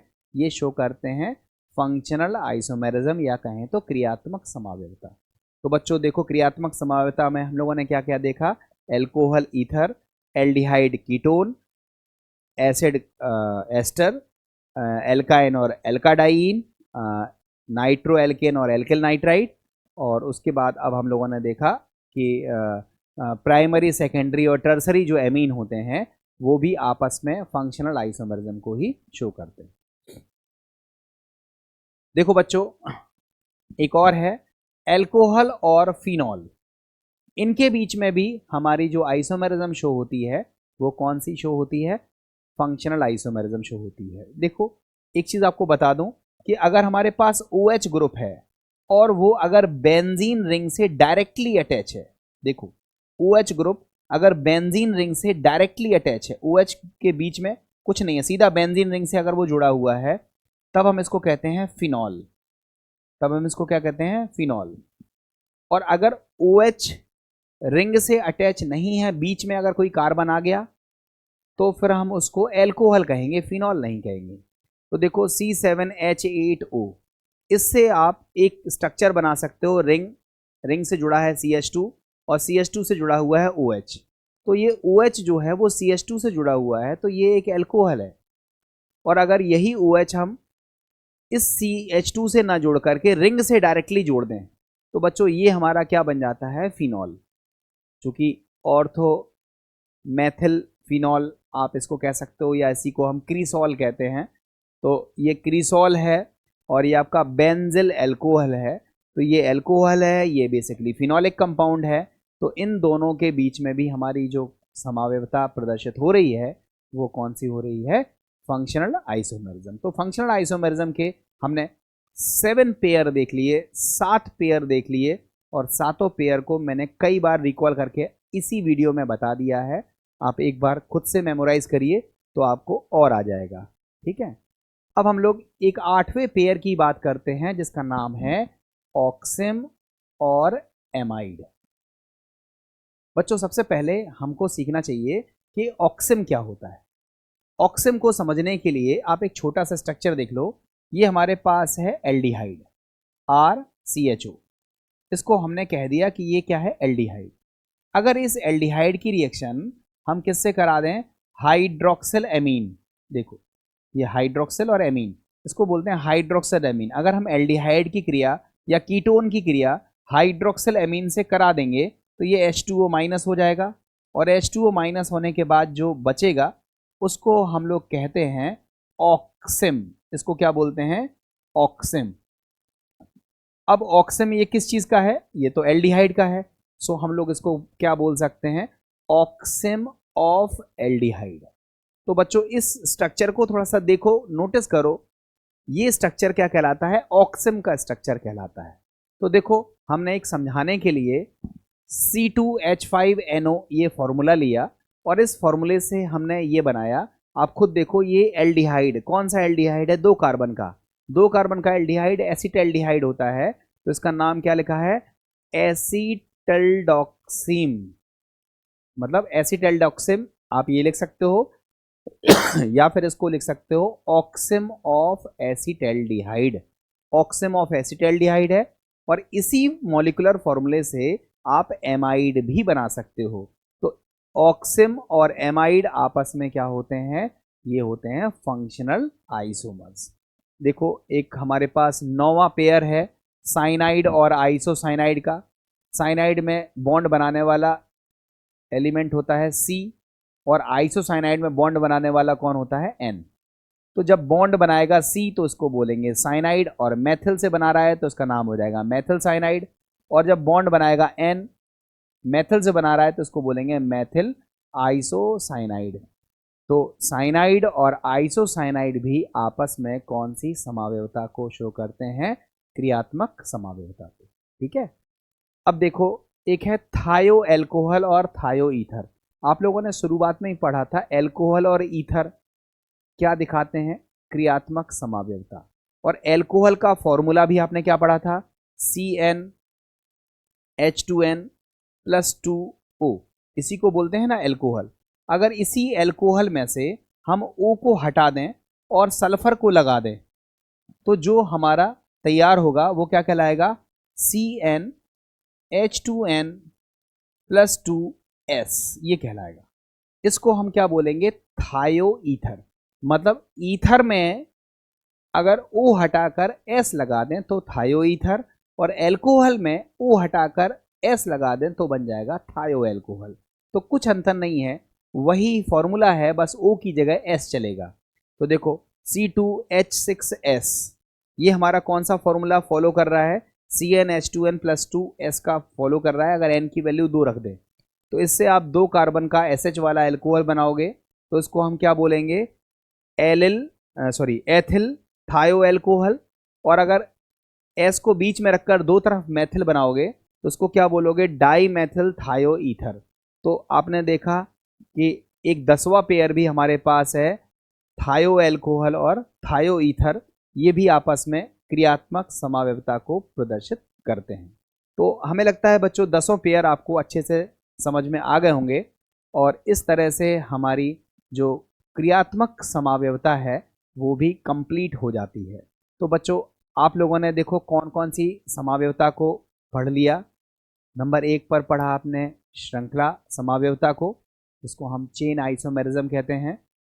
दूसरा आपने पढ़ा पोजिशनल आइसोमेरिज्म को, जिसमें हम लोग पोजीशन को डिस्टर्ब करके कई सारे आइसोमर्स बनाते हैं, जिसको हम स्थान समावयवता भी कहते हैं। और फिर हम लोगों ने अभी पढ़ा फंक्शनल आइसोमेरिज्म। फंक्शनल आइसोमेरिज्म कई तरह के कंपाउंड्स में होती है, और 10 तरह के हमने कंपाउंड्स यहाँ पर आपको डिटेल में डिस्कस किए हैं। तो हमें लगता है कि एक भी आइसोमेरिज्म यहाँ से बाहर नहीं जाएगी। तो 3 आइसोमेरिज्म हम लोग पढ़ चुके हैं। अभी 2 आइसोमेरिज्म हम लोगों को और पढ़नी है।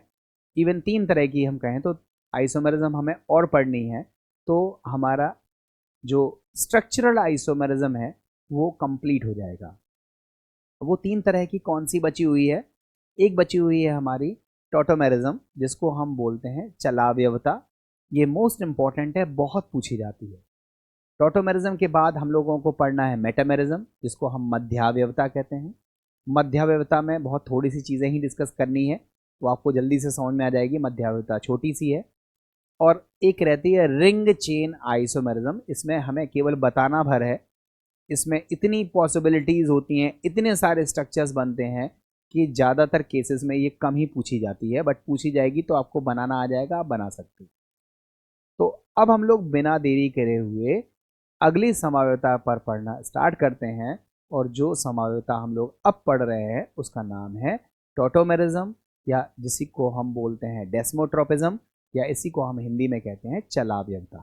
तो देखो इसके और भी नाम होते हैं, ठीक है। मैं जो फेमस नाम है उसको अंडरलाइन कर दे रहा हूँ। टॉटोमेरिज्म तो आपको पता ही है, ठीक है। क्रिप्टोमेरिज्म इस नाम से भी चलता है।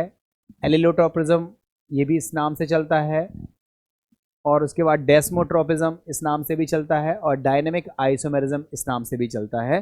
तो ये जितने भी नाम मैंने अंडरलाइन किए हुए हैं, मेटोट्रॉपी भी है, कम फेमस है। जो मैंने अंडरलाइन किए हुए हैं ज़्यादातर उसी नाम से ये चलती है।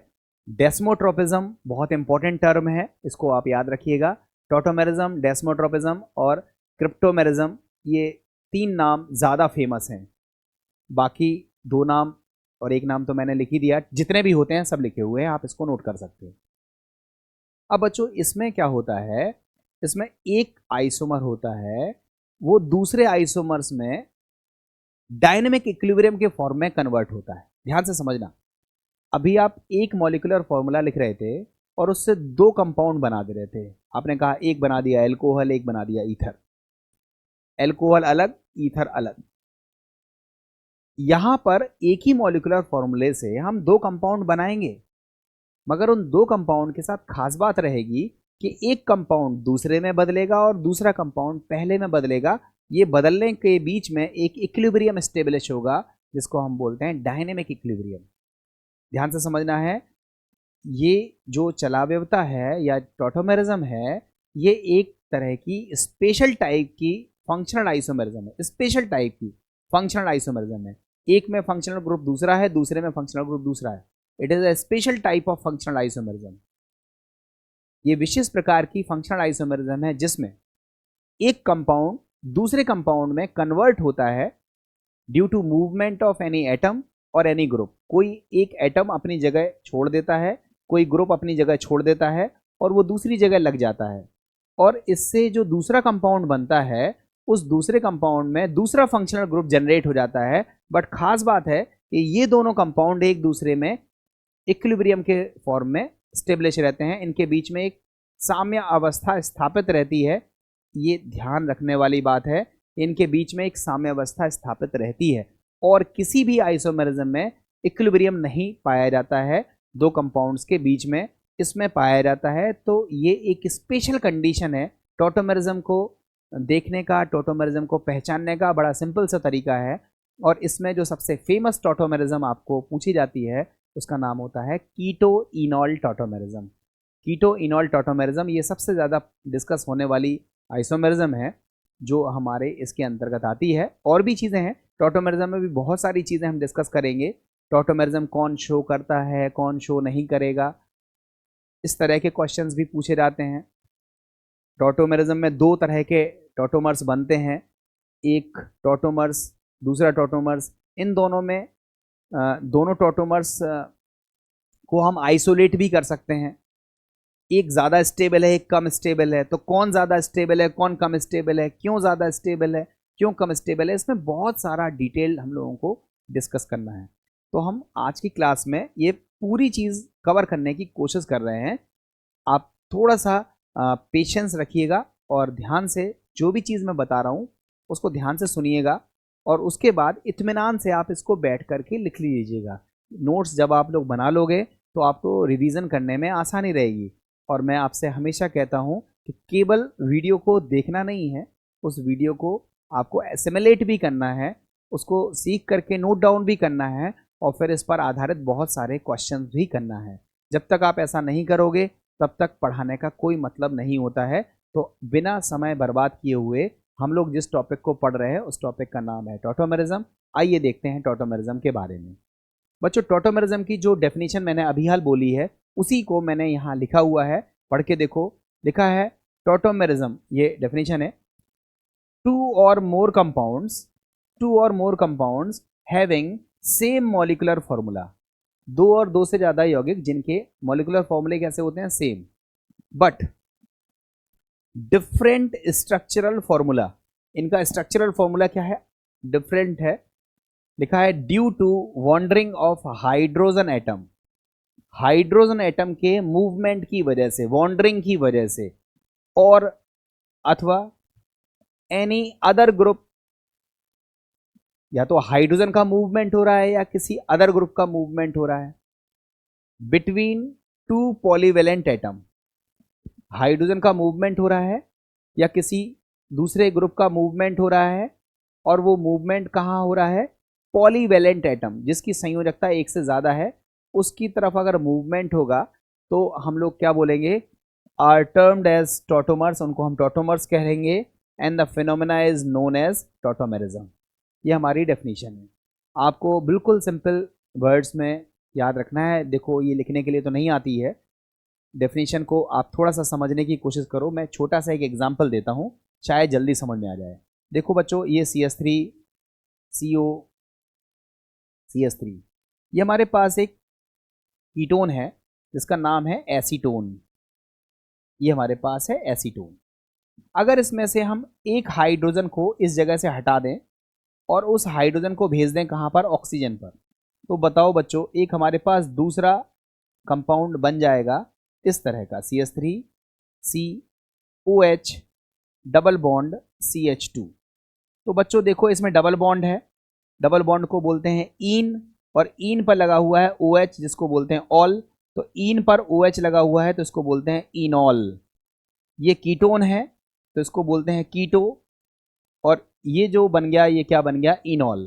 तो आप देखो, एक कंपाउंड है दूसरे कंपाउंड में कब बदला, जब हाइड्रोजन ने अपनी जगह छोड़ करके दूसरे पॉलीवेलेंट एटम पर वो वॉन्डर कर गया या फिर उसका मूवमेंट हो गया। तो बेटा फिर से पढ़ के देखो क्या लिखा है, टू और more compounds having same molecular formula. देखो, इन दोनों के मॉलिक्यूलर फॉर्मूले सेम है, टू और more compounds having same molecular formula but different structural formula, इनका स्ट्रक्चर अलग अलग है, due to wandering of hydrogen atom. हमने हाइड्रोजन का वॉन्डरिंग करके दिखाया है, जरूरी नहीं है हाइड्रोजन का वॉन्डरिंग हो, कुछ और पूरा का पूरा ग्रुप का वॉन्डरिंग हो सकता है, बट जनरली हाइड्रोजन का ही देखा जाता है। तो हमने अपनी डेफिनेशन में ही क्या लिखा है, हाइड्रोजन को प्रेफरेंस दिया है। तो लिखा है टू और more compounds having same molecular formula but different structural formula due to wandering of hydrogen atom और any other group between two polyvalent atoms are termed as tautomers and the phenomena is known as tautomerism. तो समझ में आ गई होगी आपको ये। और ये टॉटोमेरिज्म जो हमने लिखी है एग्जाम्पल में, ये बेसिकली कीटो फॉर्म है, ये इनॉल फॉर्म है, तो इसको हम बोलते हैं कीटो इनॉल टॉटोमेरिज्म। इसकी एक और डेफिनेशन मैंने लिखी हुई है, ये थोड़ी और स्टैंडर्ड डेफिनेशन है, आप पढ़ के देखो। लिखा है tautomerism is the phenomena in which two structural isomers differing in the relative position of their atoms are spontaneously interconvertible and can exist in dynamic equilibrium. The two forms in tautomeric equilibrium are called tautomers of each other. वही चीज है कि tautomerism में क्या होता है, एक form दूसरे फॉर्म में इंटरकन्वर्टेबल होता है, मतलब उनके बीच में एक डायनेमिक इक्विलिब्रियम रहता है और वो एक फॉर्म दूसरे फॉर्म में कन्वर्ट होता रहता है। तो इन दोनों फॉर्म्स को हम टॉटोमर्स कहेंगे और इस फिनोमेना को हम बोलते हैं टॉटोमेरिज्म। और जो एक फॉर्म दूसरे फॉर्म में कन्वर्ट होता है वो क्यों कन्वर्ट होता है, क्योंकि हाइड्रोजन या कोई ग्रुप अपनी जगह छोड़ करके दूसरी जगह पर लग जाता है और एक नया कंपाउंड डेवलप कर देता है मगर खास बात है दोनों एक दूसरे में कन्वर्ट हो रहे हैं, इक्विलिब्रियम है। तो इक्विलिब्रियम वाली इस तरह की आइसोमेरिज्म को हम क्या बोलते हैं, टॉटोमेरिज्म। तो हमें लगता है डेफिनेशन आपको समझ आ गई होगी। अब हम लोग विस्तार से इसकी बात करते हैं तो चीज़ें आपको और भी अच्छी समझ में आ जाएंगी। बच्चों देखो, हमने टॉपिक लिखा है कैरेक्टरिस्टिक्स ऑफ टॉटोमेरिज्म। टॉटोमेरिज्म की कुछ विशेष बातें हैं, पॉइंट टू पॉइंट्स हैं, आप इत्मीनान से देखो, आपको एक एक बात समझ में आ जाएगी। देखो पहले पॉइंट में लिखा है कि tautomers exist simultaneously in dynamic equilibrium with each other. मतलब दोनों टॉटोमर एक साथ मिलेंगे। जब हम कंपाउंड को ऑब्जर्व करेंगे तो हमें देखेंगे कि एक कंपाउंड नहीं है, वो दो कंपाउंड्स हैं, दो कंपाउंड से मिलकर बना है और वो दोनों एक दूसरे में क्या हो रहे हैं, परिवर्तित हो रहे हैं। तो वही लिखा है टॉटोमर्स एग्जिस्ट, टॉटोमर अस्तित्व में रहते हैं साइमल्टेनियसली, एक साथ, in dynamic equilibrium with each other, एक दूसरे के बीच में एक डायनेमिक इक्विलिब्रियम के फॉर्म में वो एक साथ पाए जाते हैं। दूसरे पॉइंट में लिखा हुआ है टॉटोमर्स आर ट्रू आइसोमर्स। ध्यान रखना, ये हाइपोथेटिकल नहीं है, ये रीजोनेटिंग स्ट्रक्चर नहीं है जिसको हम आइसोलेट नहीं कर सकते हैं, ये ट्रू आइसोमर्स हैं। ट्रू आइसोमर्स का मतलब है हम इनको आइडेंटिफाई कर सकते हैं, अलग अलग कर सकते हैं। तो लिखा है tautomers are true isomers and either of individual tautomeric forms में बी आइसोलेटेड, और उनमें से किसी एक को हम क्या कर सकते हैं, अलग भी कर सकते हैं। नेक्स्ट पॉइंट में लिखा है tautomerism is also known as desmotropism. ये तो मैं पहले ही बता चुका हूं, बाकी इसका मतलब लिखा ही हुआ है। चौथे पॉइंट में लिखा हुआ है the interconvertibility of tautomers in a chemical reaction is a chemical reaction which involves making and breaking of bond. आपको पता है कोई भी जब केमिकल रिएक्शन होती है तो उसमें बॉन्ड टूटता है, नया बॉन्ड बनता है। यहां भी देख रहे हैं कि हाइड्रोजन ने अपनी पोजीशन को छोड़ा, दूसरी पोजीशन को प्राप्त किया, तो इसमें भी बॉन्ड टूटते हैं, इसमें भी बॉन्ड बनते हैं। तो ये एक तरह की केमिकल प्रोसेस है। वही लिखा हुआ है the interconvertibility of tautomers is a chemical reaction in which chemical reaction which involves making and breaking of bonds. Next point में लिखा हुआ है the two tautomeric forms are not equally stable. मैंने आपको पहले ही बताया था, दो फॉर्म में वो एक दूसरे के बीच में साम्यावस्था है, मगर जरूरी नहीं है दोनों बराबर बराबर हों, एक ज्यादा हो सकता है, एक कम हो सकता है। क्यों? वो डिपेंड करता है स्टेबिलिटी पे, कौन ज्यादा स्टेबल होगा, कौन कम स्टेबल होगा, ये बात की चीज है। बट फिलहाल यहां लिखा हुआ है the two tautomeric forms are not equally stable, less stable term as labile form. बच्चों ध्यान रखना, जो लेस स्टेबल होता है इसको हम बोलते हैं लेबाइल फॉर्म। तो जब कभी भी इस टर्म का अगर मीनिंग आपको जरूरत पड़े, टॉटोमर्स दिए हुए हैं और पूछे which one is labile form, तो लेबाइल फॉर्म का मतलब है हम आपसे पूछ रहे हैं कौन सा लेस स्टेबल है। तो जो लेस स्टेबल होगा उसको हम बोलेंगे लेबाइल फॉर्म। ठीक है। नेक्स्ट कैरेक्टरिस्टिक्स में है, नेक्स्ट पॉइंट में देखो the relative proportion of two forms varies from compound to compound and also with temperature, solvent etcetera. आपको बताया दो टॉटोमेरिक फॉर्म है, एक ज़्यादा स्टेबल है, एक कम स्टेबल है। तो ऐसा नहीं है कि हर कंपाउंड में वही ज़्यादा स्टेबल होगा, वही दूसरा कम स्टेबल होगा, ऐसा नहीं है। एक कंपाउंड में एक टॉटोमेरिक ज़्यादा स्टेबल है, दूसरा कम स्टेबल है, तो दूसरे कंपाउंड में हो सकता है दूसरा वाला ज़्यादा स्टेबल हो, पहला वाला कम स्टेबल हो। दैट मीन्स हम अभी आपको बता रहे हैं ना, कीटो इनॉल, तो कीटो और इनॉल में हो सकता है कीटो ज़्यादा स्टेबल है, इनॉल कम स्टेबल है। तो कुछ ऐसे एग्जाम्पल भी मिल सकते हैं जिसमें इनॉल ज़्यादा स्टेबल है, कीटो कम स्टेबल है। तो इसमें लिखा हुआ है कि कंपाउंड टू कंपाउंड अगर हम लोग वेरी करते हैं तो हम क्या देखते हैं कि टॉटोमर्स जो होते हैं उनकी स्टेबिलिटी भी वेरी करती है। जैसे जैसे कंपाउंड्स में हम लोग बदलेंगे, वेरी करेंगे, उसी तरह से उनके जो टॉटोमेरिक फॉर्म है उनकी स्टेबिलिटी भी वेरी करेगी। और टॉटोमर्स हैं उनकी स्टेबिलिटी दो बातों पर और डिपेंड करती है, टेम्परेचर पर भी डिपेंड करती है, सॉल्वेंट पे भी डिपेंड करती है। सॉल्वेंट हमारा पोलर होगा तो शायद इनॉल फॉर्म ज़्यादा स्टेबल होगा, नॉन पोलर है तो शायद हमारा कीटो फॉर्म ज़्यादा स्टेबल होगा। तो there are various conditions, but फिलहाल हमने यहाँ पर लिखा हुआ है कि ज़रूरी नहीं है कि हर कंपाउंड में एक ही तरह का टॉटोमेरिक फॉर्म स्टेबल हो, दूसरे तरह का अनस्टेबल हो। हर कंपाउंड में अलग अलग कंडीशंस देखने के लिए मिलती हैं, और ये जो टॉटोमेरिक फॉर्म है इनकी स्टेबिलिटी टेम्परेचर और सॉल्वेंट पर भी डिपेंड करती है।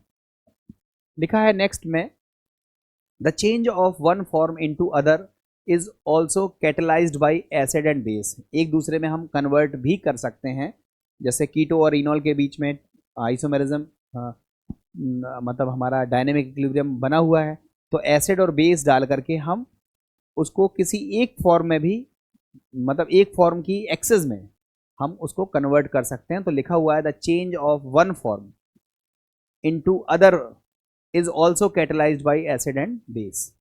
नेक्स्ट लिखा है, the separation of two tautomeric form is a bit difficult although their separations can be done by special method. हमने आपको बताया टॉटोमेरिक जो होते हैं, टॉटोमर्स जो होते हैं वो ट्रू आइसोमर्स होते हैं, इनको हम आइसोलेट कर सकते हैं। इनको आइसोलेट करना थोड़ा डिफिकल्ट ज़रूर होता है, बट हम लोग मेहनत करके उन्हें आइसोलेट कर सकते हैं, ये लिखा हुआ है।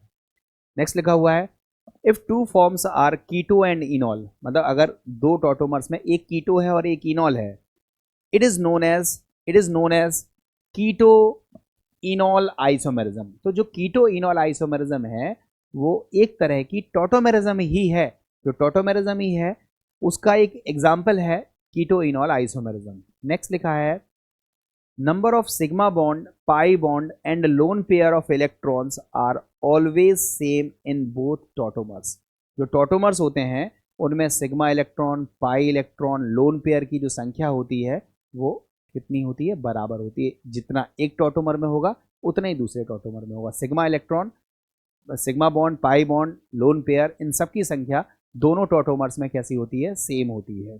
और लास्ट में लिखा है, tautomerism is takes place only in liquid state. ये लिक्विड स्टेट में ही देखने के लिए मिलती है। ये कुछ मेन कैरेक्टरिस्टिक्स हैं बच्चों। इसकी कैरेक्टरिस्टिक्स को मैंने इतना एलेबोरेट करके इसलिए बताया क्योंकि कभी कभी क्वेश्चन पूछा लिया जाता है, which of the following statement is correct about the desmotropism, और 4-5 उसमें स्टेटमेंट लिखे रहते हैं और फिर पूछा जाता है विच इज़ करेक्ट। तो ऐसा नहीं होता है कि ए करेक्ट बी करेक्ट, उसमें फिर पेयर दिया रहता है, A B C is correct, A B D and correct, A B C D all are correct. तो ऐसे वेरियस चॉइसेस बन सकती हैं और ये बहुत इंपॉर्टेंट हमारा टॉपिक है जिसको हम टॉटोमेरिज्म कह रहे हैं। और इसको अगर आप डिटेल में डिस्कस नहीं करेंगे हम तो आप गलत कर दोगे। केवल कीटो इनॉल को समझ लेना ही टॉटोमेरिज्म नहीं है, टॉटोमेरिज्म में अभी बहुत सारी बात हम लोग करने वाले हैं। तो देखते हैं आगे। ये कुछ हमने इसकी कैरेक्टरिस्टिक्स बताई है। अब बच्चों इसी कैरेक्टरिस्टिक्स को हम लोग आगे कुछ समझने की कोशिश करते हैं। देखो बच्चों, हमने क्या लिखा है, structural requirement for tautomerism. Tautomerism आखिर कब देखने के लिए मिलती है, हम कब कहेंगे कि टॉटोमेरिज्म हमको मिल जाएगी। तो उसमें कुछ स्ट्रक्चरल रिक्वायरमेंट है। पहली रिक्वायरमेंट क्या है, लिखा है compound should have electron withdrawing group such as CO, NO2 and C triple bond N। हमारे कंपाउंड में इलेक्ट्रॉन विड्रॉइंग ग्रुप होना चाहिए। इलेक्ट्रॉन विड्रॉइंग ग्रुप कीटोन या एल्डिहाइड टाइप का भी हो सकता है, नाइट्रो टाइप भी हो सकता है, और C triple bond C type का भी इलेक्ट्रॉन विड्रॉइंग ग्रुप होना चाहिए। और भी हो सकते हैं बट जो मेन लिखे हैं वो है। दूसरा है compound should have at least 1 acidic hydrogen on alpha carbon. जो हमारा फंक्शनल ग्रुप है उसका जस्ट बगल वाला कार्बन अल्फा कार्बन कहलाता है। तो अल्फा कार्बन पर जो हाइड्रोजन है वो एसिडिक तब होगा जब उससे इलेक्ट्रॉन विड्रॉइंग ग्रुप लगा होगा, या किसी और वजह से अगर वो एसिडिक है। तो दो रिक्वायरमेंट है। द फर्स्ट रिक्वायरमेंट क्या है कि कंपाउंड्स में इलेक्ट्रॉन विड्रॉइंग ग्रुप होना चाहिए, और दूसरी रिक्वायरमेंट क्या है कि अल्फा कार्बन पर हाइड्रोजन होना चाहिए, और वो हाइड्रोजन कैसा होना चाहिए, एसिडिक होना चाहिए। अभी हम क्वेश्चन कर रहे हैं तो समझ में आएंगे आपको। लिखा है the following compounds fulfil both the condition therefore they will show tautomerism. अब मैंने नीचे कुछ एग्जांपल्स लिखे हुए हैं, उन एग्जांपल्स को आप इत्मीनान से देखो। ये टॉटोमेरिज्म शो करेंगे, ये एक फॉर्म में है, ये दूसरा फॉर्म जनरेट करेंगे। एक फॉर्म एक है, और जब इसमें मूवमेंट होगा एक हाइड्रोजन का तो फिर वो दूसरा टॉटोमर्स बन जाएगा। तो मैंने एक ही बनाया हुआ है, दूसरा नहीं बनाया हुआ है। तो देखो, आप देखो इसमें ये CO, ये वाला ग्रुप कैसा है, इलेक्ट्रॉन विड्रॉइंग ग्रुप है। और इसके जो बगल वाले कार्बन पर देखो आप क्या दिख रहा है, हाइड्रोजन दिख रहा है। तो इलेक्ट्रॉन विड्रॉइंग ग्रुप से जब ऐसा कार्बन अटैच होता है जिस पर हाइड्रोजन मौजूद हो तो इसको बोलते हैं एसिडिक हाइड्रोजन। तो ये हाइड्रोजन अगर यहाँ से मूव करके यहाँ चला गया तो बताओ इससे एक टॉटोमर बना सकते हो ना। CH2 double bond COH single bond R, ये कीटो है, ये इनॉल है। तो देखो ये हमारा टॉटोमेरिज्म को शो कर रहा है। इस वाले में देखो, यहाँ पर देखो ये कीटोन है, इसके बगल में देखो अल्फा हाइड्रोजन है, इवन यहाँ पर भी अल्फा हाइड्रोजन है। तो कहीं से भी आप मूव करा सकते हो और इसका जो टॉटोमर बनेगा वो क्या बनेगा, CH2 double bond COH single bond CH3। यहाँ देखो ये NO2 ग्रुप है, ये इलेक्ट्रॉन विड्रॉइंग ग्रुप है और इसके बगल वाला कार्बन, मतलब इससे जो कार्बन लगा हुआ है उस पर जो हाइड्रोजन होगा वो एसिडिक हाइड्रोजन होगा। तो आप बताओ क्या बनेगा, CH3, इससे तो कुछ दिक्कत नहीं है। यहाँ क्या आ जाएगा CH, फिर क्या आएगा डबल बॉन्ड N, फिर यहाँ क्या आएगा OH और यहाँ क्या आएगा O। तो बच्चों ये हमारा क्या बन गया, एक टॉटोमर बन गया। तो हमने रिक्वायरमेंट में क्या देखा कि इलेक्ट्रॉन विड्रॉइंग ग्रुप होना चाहिए और इलेक्ट्रॉन विड्रॉइंग ग्रुप जिस कार्बन से अटैच है उस कार्बन से जो हाइड्रोजन लगा हुआ है उसको हम बोलेंगे अल्फा हाइड्रोजन, वो ऑटोमेटिकली एसिडिक हो जाएगा और एक नए फॉर्म में कन्वर्ट हो जाएगा जो उसका दूसरा फॉर्म रहेगा और these form are inter convertible to each other. इनके बीच में ये उत्क्रमणीय अभिक्रिया के रूप में ये एग्जिस्ट करेंगे, डायनेमिक इक्विलिब्रियम के रूप में ये एग्जिस्ट करेंगे। तो दीज आर द टॉटोमर्स। यहाँ देखो ये CN है, यहाँ देखो इलेक्ट्रॉन विड्रॉइंग ग्रुप है। अगर बच्चों अगर आपको कभी दिक्कत हो कि इलेक्ट्रॉन विड्रॉइंग ग्रुप आप भूल गए हो, नहीं पहचान पा रहे हो, तो आपको ऐसे सोचना है कि हमारे पास कोई ग्रुप ऐसा होना चाहिए, कोई ग्रुप ऐसा होना चाहिए, ग्रुप में M हो सकता है, N हो सकता, कुछ भी हो सकता है, कोई ग्रुप ऐसा होना चाहिए जिसमें मल्टीपल बॉन्ड हो। मल्टीपल बॉन्ड का मतलब है डबल बॉन्ड हो, ट्रिपल बॉन्ड हो, मल्टीपल बॉन्ड हो और वो जो ग्रुप है उसके अल्फा कार्बन पर हाइड्रोजन मौजूद होना चाहिए। बस इतनी चीज देख लो। तो देखो जैसे C ट्रिपल बॉन्ड है N, तो देखो ये मल्टीपल बॉन्ड है और उसके बगल में देखो एक हाइड्रोजन भी दिख रहा है, तो ये टॉटोमेरिज्म को शो करेगा, ये हमारी कंडीशंस फुलफिल कर रहा है। तो आई थिंक कंडीशन कौन सी है, नंबर 1 कंपाउंड में क्या होना चाहिए, इलेक्ट्रॉन विड्रॉइंग ग्रुप होना चाहिए और दूसरी चीज़ क्या होनी चाहिए कि उसमें एक एसिडिक हाइड्रोजन होना चाहिए। तो हमारी कंडीशन फुलफिल हो जाएगी और ये एक फॉर्म दूसरे फॉर्म में डायनेमिक इक्विलिब्रियम के फॉर्म में प्राप्त हो जाएगा और उसको हम बोलेंगे टॉटोमर्स और ये टॉटोमेरिज्म को शो करेगा। देखते हैं कुछ क्वेश्चंस, आपको खुद ही समझ में आएगा। जैसे ये कंपाउंड्स देखो, आप बताओ the compounds given below do not fulfil one of the conditions, therefore they will not show tautomerism. ये टॉटोमेरिज्म शो नहीं कर रहे हैं। अब आप खुद बताओ क्यों नहीं कर रहे हैं। आप कहोगे सर CHO तो है मगर इसके जस्ट बगल वाले कार्बन पर हाइड्रोजन नहीं है, हाइड्रोजन नहीं है तो ये हमारी कंडीशन फुलफिल नहीं कर रहा है, ये टॉटोमेरिज्म शो नहीं करेगा।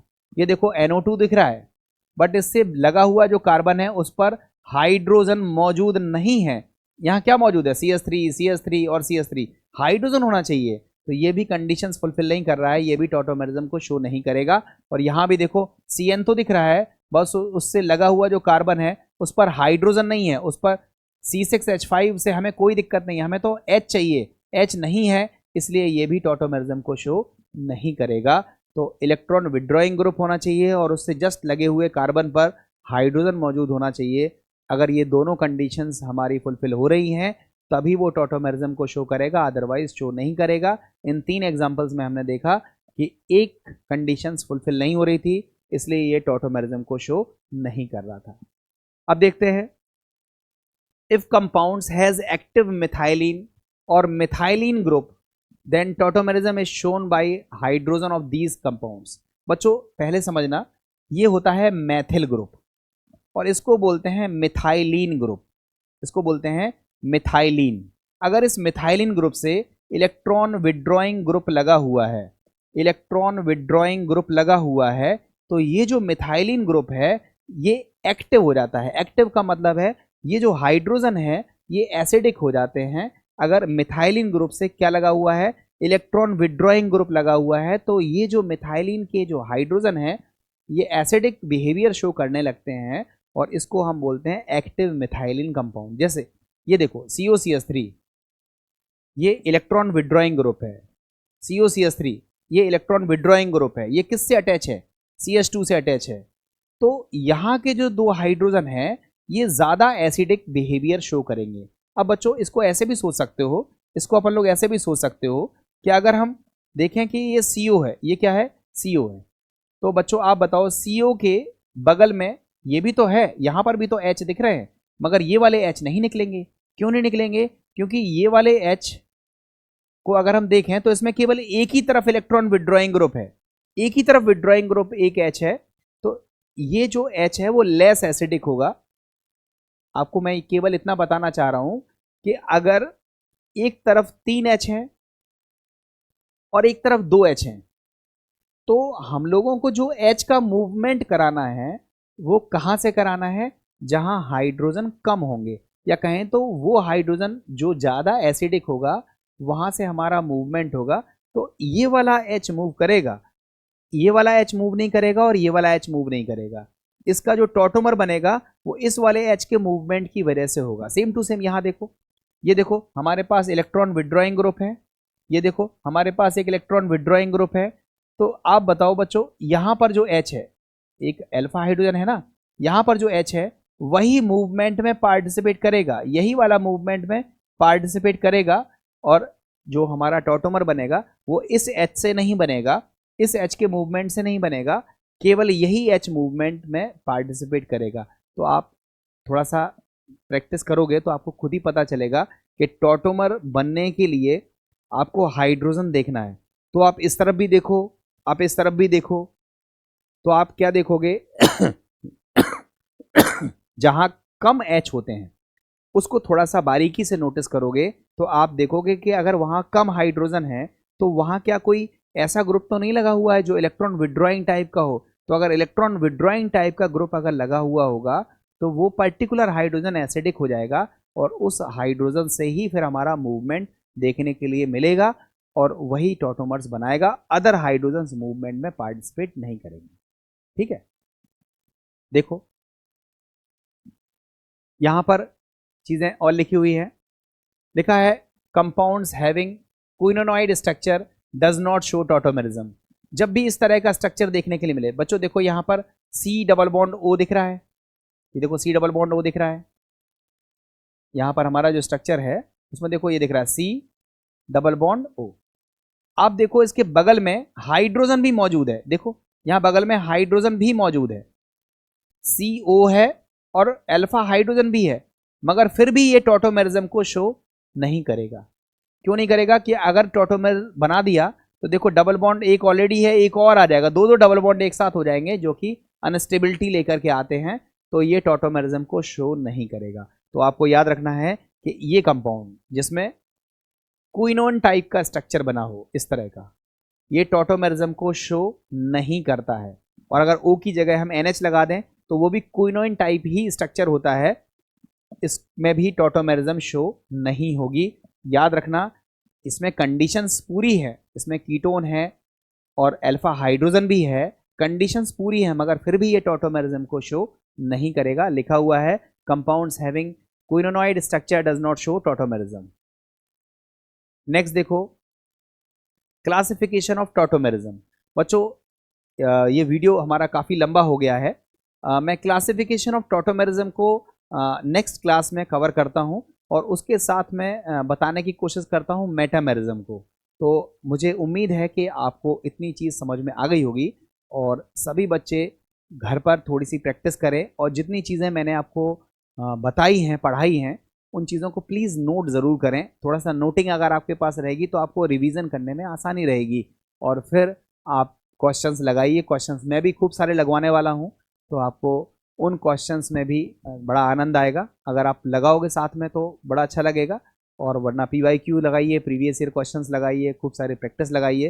मैं बहुत सारे आपको ग्रुप पे भी भेज रहा हूँ, आप सभी अगर उन क्वेश्चंस को पर्याप्त लगा लोगे तो हमें नहीं लगता कोई ऐसी चीज़ है जो आप आसानी से क्रैक ना कर पाओ। और अगर कोई क्वेश्चन नहीं आता है तो आप हमसे पूछ भी सकते हो, मैं नेक्स्ट क्लास में उस क्वेश्चन को कवर कर दूंगा और आपके डाउट्स को दूर कर दूंगा। तो उम्मीद कर रहा हूँ कि आपको ये चीज़ समझ में आ गई होगी। अब हम इसके आगे के टॉपिक को अगली क्लास में देखते हैं। ठीक, थैंक यू।